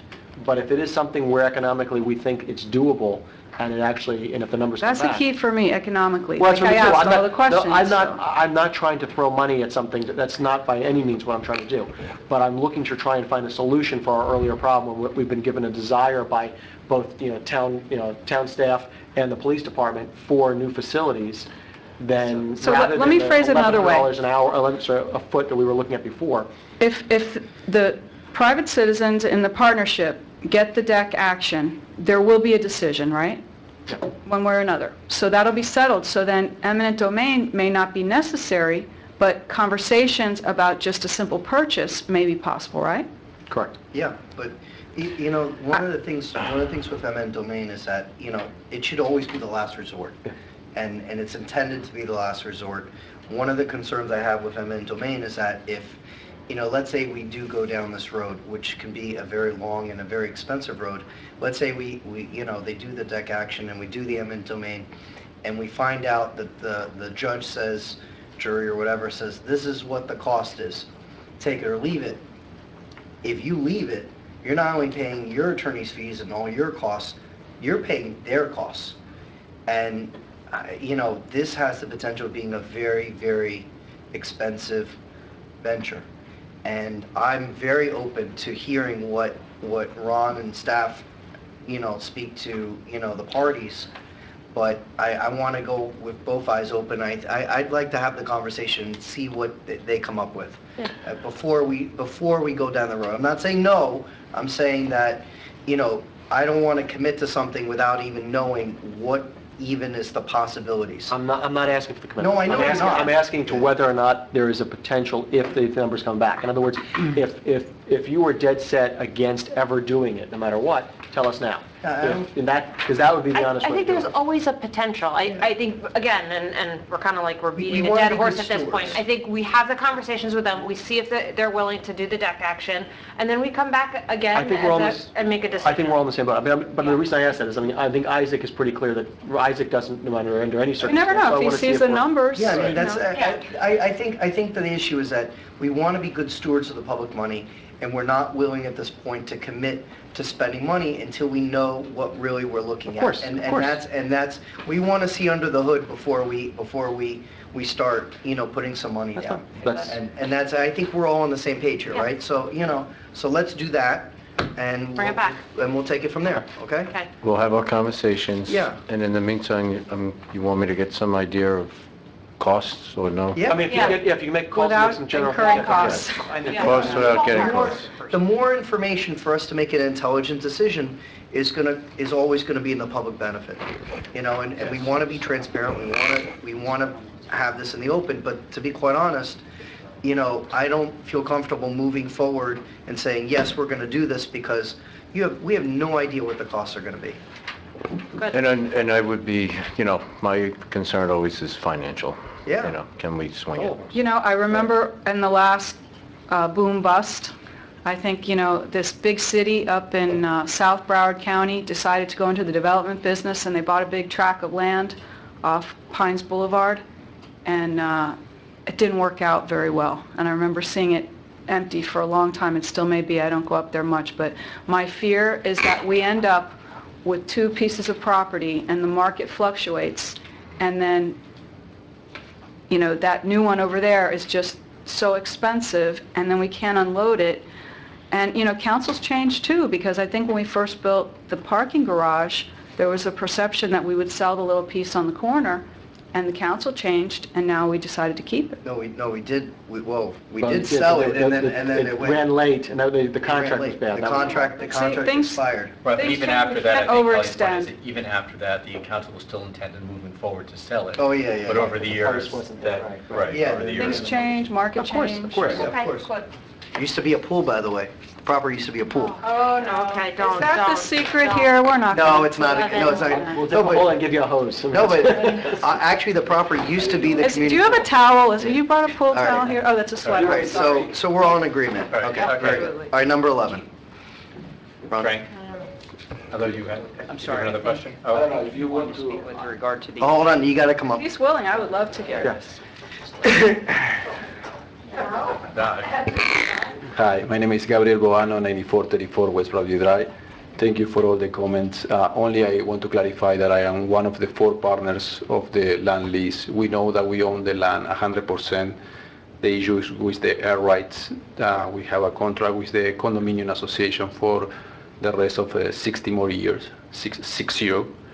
And we never think about to sell the property. When we talked a long time ago about that, we left that, and now I see that, and this is what I am here to see what we are looking for. Of course, we can sit with Ron and see, based on our lawyers, we don't, the previous or the other part, they don't have any right based on Greenberg, what is our lawyers. But it's something that is easy to clarify through any instrument and prove that. But of course, we always work with Bay Harbor. Of course, we want to make money, but we are willing to sit and talk about it. Okay? Thank you. Thank you. All right, thanks. All right, number 11. Consideration and approval of a contract to award BHI 192 to Arrow Asphalt in the amount of $83,725.50 for resurfacing and restriping the municipal parking lot on 95th Street. All right, have a motion? Move it. And a second? I'll second. All right, any discussion? Poll vote, please. Bless you. And to clarify, this is the municipal lot, kind of behind the Cadillac dealership across the street, not the 95th Street lot on West Bay Harbor Drive. Yes. Right. Councilmember Reed, 4. Councilmember Jacoche, 4. Councilmember Yaffe, 4. Councilmember Floyd, 4. Mayor Leonard, 4. passes. All right, number 12. Item 12, consideration and approval of a proposal from Chen Moore and Associates in the amount of $96,250 to perform an inspection and assessment report of the seawalls around the east and west island. Can I have a motion? I'll move it. And a second? Second. All right. Any discussion? Poll vote, please. Wait, a little Oh, sorry. discussion? Oh, you want to? Yeah, sure. Yeah. Let's just clarify, will this be the same format as the last one that was done? We provided them with a Sorry. copy of the Hardesty report and asked them to generally follow the same format. I don't know if it's going to be exactly the same. I think they're going to do a little more Right. extensive looks. Okay. So, And this is to inform the property owner, and then will there be any action following that? What if it's somebody has a private- horrible seawall that, they think is falling in? I think it would be a code issue. It's a code It's issue. really, that's a tough one. We've wrestled with this before when we were talking about raising seawalls. Can you force somebody to change a seawall when they're not ready to do it, based on they want to make a repair? Originally, I think we had a 50% rule. Is it 50%? Right, and most people who are buying the new homes, they tend to put in the whole new seawall, or the new cap at least, and they always get the report. They have to get an engineer's report that the new cap can be supported by the wall, and they get that. But No, I think what she's saying is that what's going to happen if they find a seawall that clearly needs to be repaired and it is a code issue. Last time they did it would be, they would be cited. Yeah. It would have to be cited. They did last time. Yeah. Years ago, we sued a property owner when their Thing went in. collapsed. After Yes, it fell in. the nickel. Right. And So, we got the I mean, judge to enter an award against Right. us, too. There's ways to stabilize it, and, Yeah. yeah. So, It gives all us the right, we just call in a company to stabilize it and force them to do it. Is this the only proposal that you were able to obtain, or? Well, I did have, no, on the, I did have another one that was quite more. Okay. Yeah. So this, All right. All right. Poll vote, please. Councilmember Fuller, 4. Councilmember Reed, 4. Councilmember Chicoche, 4. Councilmember Yaffe, 4. Mayor Leonard. 4. Passes. All right. Number 13. Item 13, before I read it, this was intended to be on for first reading. I'm sorry that That's right. it was discussion was actually first reading requested regarding mechanical lift station regulations, and that, Bob, you can tell them. That's fine. I just, I've raised this issue last month about mechanically stacked parking, and I want to make sure that if that is approved in any new building in the future, that valet parking is required. That's all. So I wanted to have an ordinance come back to us on first reading now in April, so that we can have a discussion about it. That's all. Agreed. All right. Does anybody have any information about any of the lifts now that are operational, any feedback, or, have there been any problems? Do we know? None that I'm aware of, and I think on 98th Street by the park, I think they've been operating on their own. There's just one line of them. But most of the buildings actually start off with having some kind of an attendant. So, and they're not always associated with an underground garage? Because I know of one... 98th Street's level. It's 98th ground Street's level, right? Yeah. They're also all relatively new, so Yeah. problems may arise shortly thereafter, but no. And there's other types. My understanding, there are different types than the traditional lift that goes up and down. There's the one that goes around. We haven't, there was only one proposal for that, and the building was soundly told to come back. Okay. Soundly told to come back. My understanding is there's different, as time goes on, people create new ways to... And they have them in the single-family homes, too? Yes. Yeah, Right. absolutely. So this would apply? I just, Right. The butler does it. Right. It's the butler. Okay. I just wanted to mention that some projects have a majority of their parking with lifts, but some of them just do like a few lifts. So you might want to have, I don't know, a percentage in mind or something of the total parking area, just for you to think about. We'll see what happens next month, but I'm still in favor of you want it, you have to go to the expense of having it. I'd like to see, I mentioned to you before, I'd like to actually see the lifts operate at some of the properties. Yeah, you could, Yeah, anytime you want to come around. Yeah, I do want to see that, and I would advise everybody else to do the same and actually see what, what it's like. I know there's a building in Surfside, just east of the post office, the Spiaggia, and I had some friends there, and that is strictly valet operated. Okay. But it's almost complete. Yeah. Yeah. Okay. All right, Francis Newhut.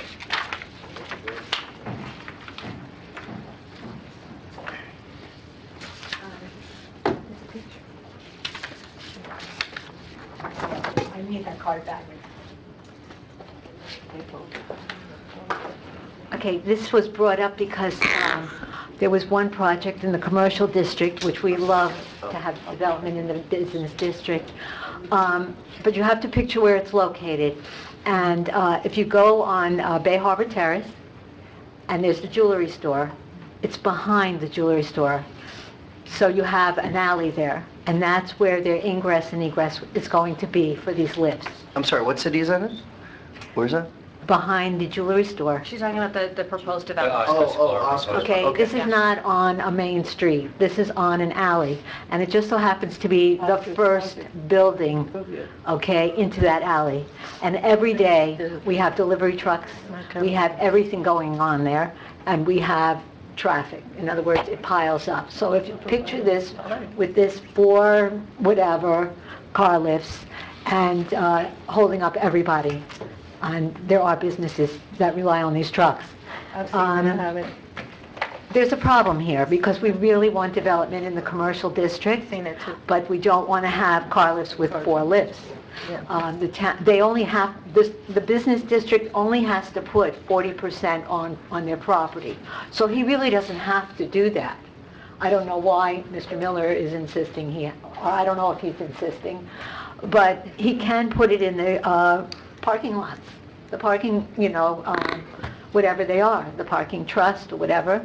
So he doesn't have to have 4 car lifts. I think you have to limit to 2 car lifts. I mean, more than that in the business district is pretty dangerous. And even with valet parking, you're going to be holding up people. I mean, this is a business district. This is not commercial where they come in and out once a day. So I think you better consider that. Thank you. All right, thank you. Yeah, this actually, it says residential, non-residential development, so this would deal with both. Jordan, before we get to the next one, I know that, Ron, you wanted to bring... non-residential. It says, yeah, the last sentence. That means says, commercial. This criteria shall apply in both residential, non-residential development. So that he's specifically saying exactly what you're saying. Commercial. As far as commercial, yeah. But Well, then you have to multifamily, figure out not single family. Yeah, well, yeah. I'm not a lawyer, but you have to put... Yeah, no, I understand. Mayor, before we go to the next item, I know Vice Mayor Bruto was going to bring this up, but I think she was, had a mind a little on something else. She's in the hospital. She raised a question to me regarding basketball courts, and when the school plans in the very near future to start their construction, those basketball courts will be unusable. And while we're working to, make arrangements with Bal Harbor for our after-school program, basketball programs, to use their court, we won't have really any court available to residents. I was about to start kind of working on the clearing of the land for the proposed 95th Street Park next to the community center. She asked me to wait. She wanted to raise the possibility of holding off on doing the park and then creating a temporary basketball court for use for residents until the school was finished and their basketball courts were returned. The asphalt would need some minor repair, would require some fencing, obviously installation of basketball hoops. I'm sure we wouldn't be using it at night. It would just run if you wanted to do that, it would run the time that the regular parks are open. You'd have, yeah. I want to take that one? Yeah, I mean, I know I appreciate what you wanted to do, but my thought process is I don't want to delay the the planned park right now, and also the fact of the matter is, we would have to build high fencing around that to do that as well, which is going to be a cost, because you can't have the basketballs running into the streets. That would be a safety issue. And the sound alone, right there next to the residents, that would be echoing, the bouncing at all different hours off the buildings and off the parking garage at nonstop. I think you can disturb a lot of residents. So I appreciate the attempt to try and provide a basketball court, but we're talking about 2-3 years or whatever else it is, Yeah. where we would end up losing the use of the other park and probably annoying a lot of the neighbors with the noise. Right now, when they do the movies on the green, it's in the street. You know, I mean, they do the movies for the kids in the street. I mean, it's not, you know, the sooner we can get them to have a decent, respectable place is, you know, I mean, it's only by the good graces of the former owners that we were able to have all those events, you know, on someone else's property. I mean, most people actually thought it was our property. It happened so long, for so many years. Right. You know, and to be honest, we're already starting to schedule things for this year. We already have an event potentially planned for December. Right. You know, so we're going to cancel, and then they're going to have symphonies in Bal Harbor and Surfside, but not in Bay Harbor. Well, and also on the top of that, like you said, we're going to be getting the basketball courts in Bal Harbor. It's not like there won't be basketball courts available. I was going to ask, did Bal Harbor agree to allow us to use their basketball courts? Is it Surfside or Bal Harbor? Bal Harbor. Was there not that- yeah. Administrations are fine to work it out. We just got to make sure I'm going to speak to the Is mayor. there north of the bridge? it's only for after school. Yes. It's only for the aftercare program. for the aftercare after-school program, Mm-hmm. not for the public at large to go and play. I don't think it's going to be Understood. an issue. I spoke to the mayor previously, and I've been asked to reiterate that, to have him speak to his staff. I don't think that's going to be an issue, but as far as where the kids can go and play, I mean, you know, they are building a building, you know, I mean, there's, you know, maybe perhaps we can work out a deal with maybe another city potentially, but, you know, but in the meantime, you know, I mean, it's just one of those things. I have a very crazy, outside-the-box idea, but in the spirit of tonight's hashing out of outside-the-box ideas, we think this construction of the school will take about 2 years, more or less, right? That's like... It's like 18 months. Okay, so it takes longer, let's say 2 years. Would we want to look into the legality, or if we want to maybe take a portion of the street from West Bay Harbor Drive to the community center, it's already paved, and make that like a cul-de-sac, a street end, but the fire department would have to come in and out from Bay Harbor Terrace, the parking garage would have access. I appreciate that you're looking at that way, but I think safety-wise, we'd have an issue probably. It would be safer, probably, but, you know, We like, you can- just think about You can it. do it there, so be it. Take that square, yeah. They land helicopters on that street. Yeah, but not on a frequent basis. I No, mean, but I'm you're just right. saying, they, Right, listen, there's- my office used to be right behind there. I used to see them we can do it. medevac people, you know, even if it's once a year. To look into, and then everything would be right there. You know, we might even like it, and then that You would could be always like a temporary, campus. some people close streets at certain times. I know, That would but- have to be after school and... But how are you going to solve the sound issue? I mean, you're still going to have, you know, the residents that live across the street, you know, they're going to hate that. You know, that's still a residential area a few feet away. And, you know, we're talking about when they build the park, they're going to have the sound directional towards the school. This is not on the agenda. I appreciate you bringing this It's up. so- yeah. It's a little bit late. Yeah. So, I mean, we can put this on the agenda. They're not Well, going we to don't- start building until the summer. We can put this on the agenda. Well, we don't want it delayed, that's the issue. I don't- Everything's being delayed, so... We could for the as long as we're not summer gonna- But I'm guessing, You're talking to build a about- park. No, Yeah, he was program. about to start doing the work for the... 95th Street No, Park. I understand that, and I think the consensus is not to Okay, delay. so we're not Not to delay, okay. We're not going to In delay. terms of like closing streets and Right, whatever. that's, you're right, you're right. That was the Yeah, issue. that's a new one, yeah. Okay, so... Well, it was kind of an No, emergency. I do appreciate that. I'd like, we can have an Another agenda item next month About whether or not... the- about any type of other temporary facilities for the community, All right, you know, for, basketball. all right. Number 14.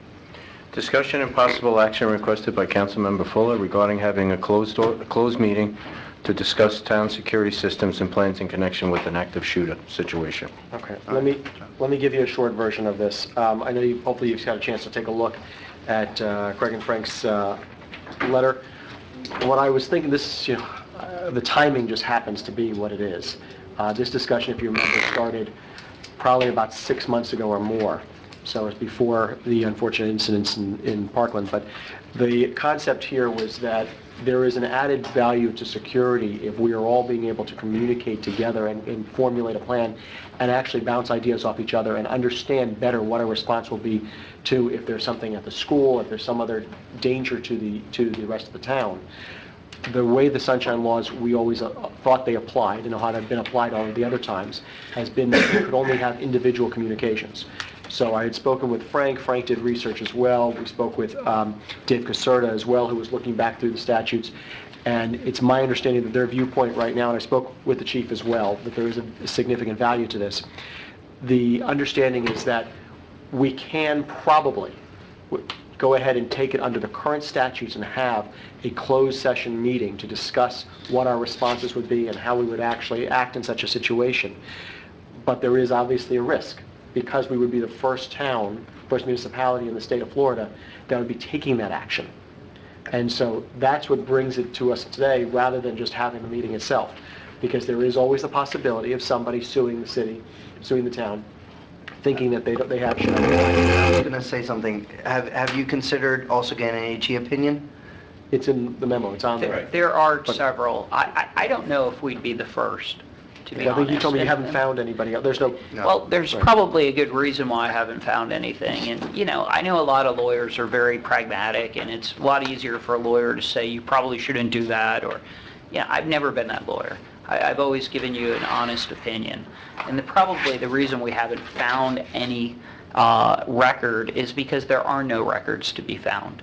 I mean, it's very clear from the AG's opinions, it's very clear from the statutes that you are, as a municipality, allowed to have closed sessions concerning your security plans for any property that you own, that you lease, and that you control.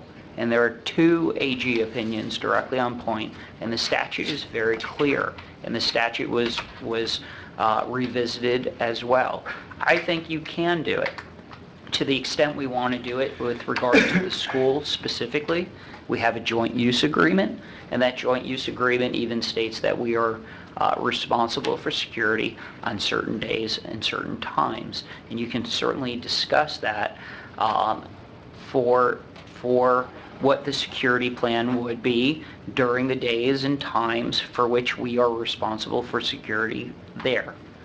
And security certainly in any other property that we own, which would include this very town hall, at the police department, at the town, the building department next door, or the manager's office as well.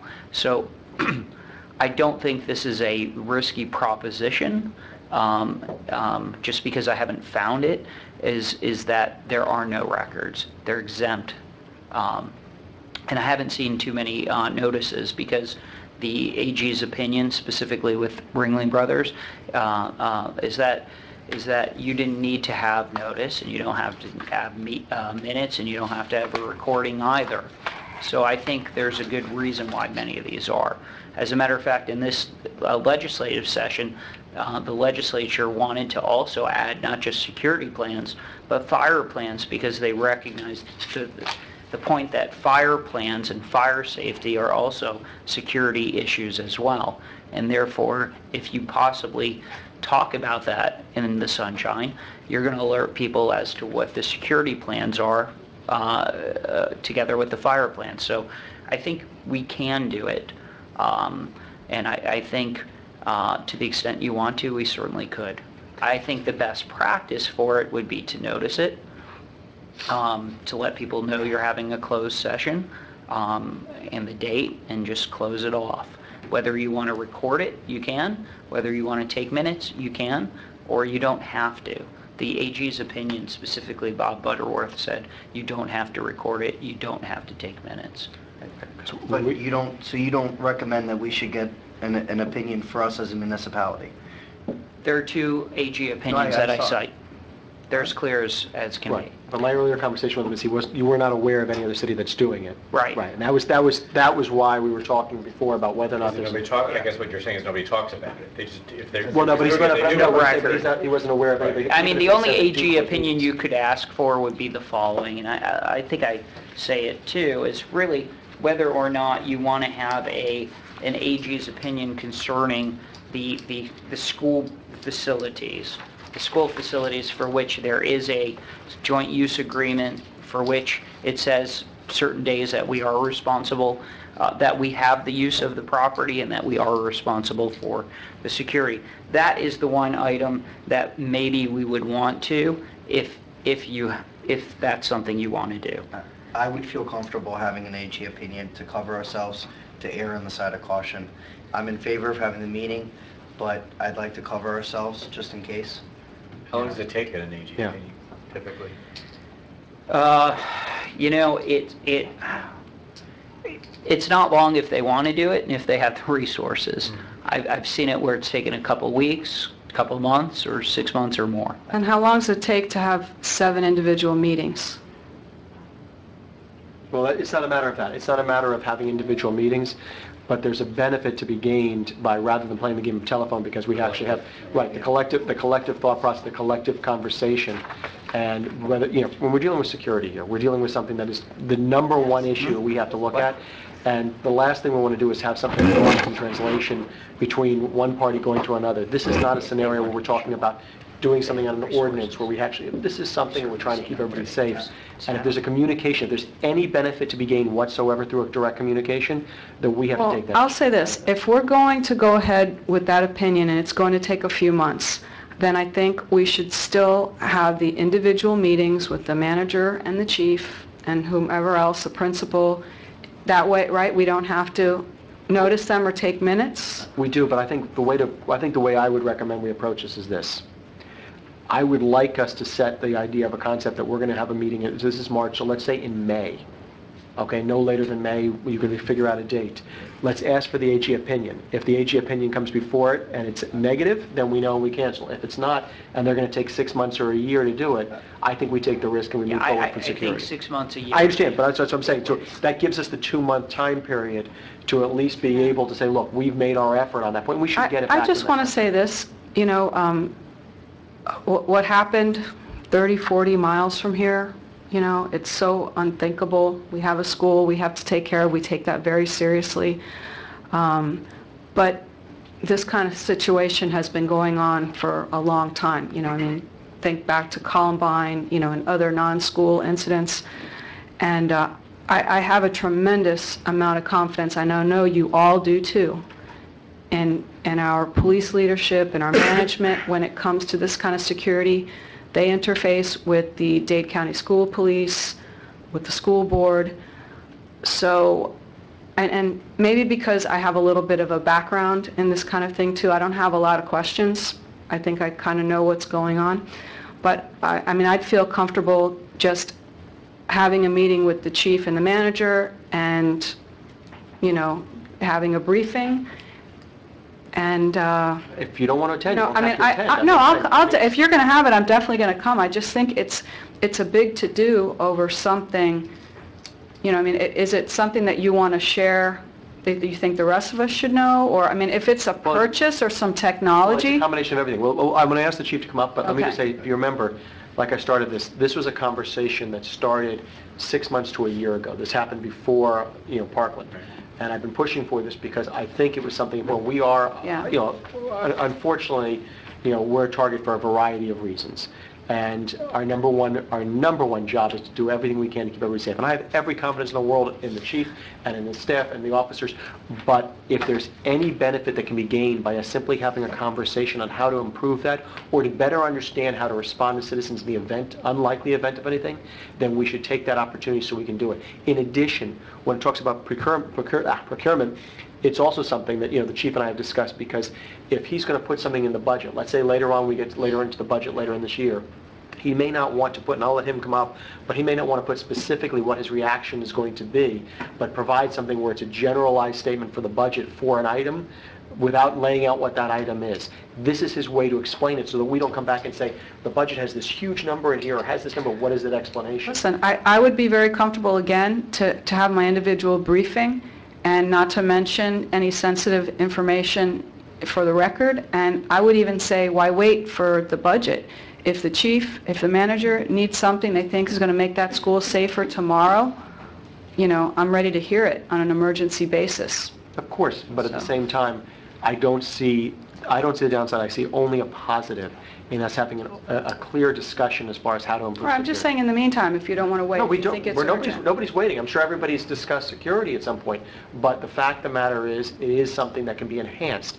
And if there's anything that we want to enhance, this is it. I guess you just have to worry about the risk that if we're a test case and someone challenges it and wants to see the content of that meeting, if we're going to take minutes, and if there's some sensitive information, I guess that's really the only risk in being one of the few. Yeah, we wouldn't take their city's taking bigger risks than we are. I think this is a risk worth Well, taking. I would like to get the AG opinion. I would think that if we called General Bondi's office, I think under the circumstances, she would be on board to get this done expeditiously. I find it very hard to believe that it would take months.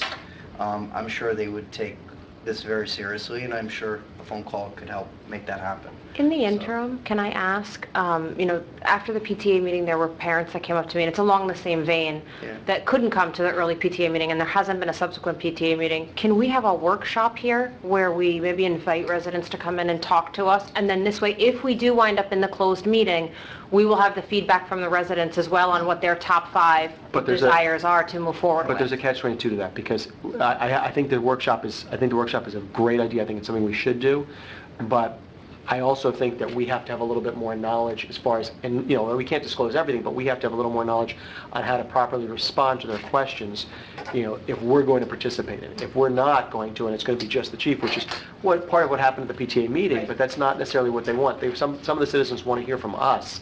We have to have a little bit more knowledge, and that comes from the meeting. Yeah, So I think that's why I'm thinking, no, I understand what you're saying, and I agree, let's get the AG, but I'd like to at least say that we're planning on a May meeting, no later than May, so at least this doesn't drag further. I've been pushing this for a while. I think that's fine. All right, so Frank, you have your marching orders? Yes. All right, outstanding.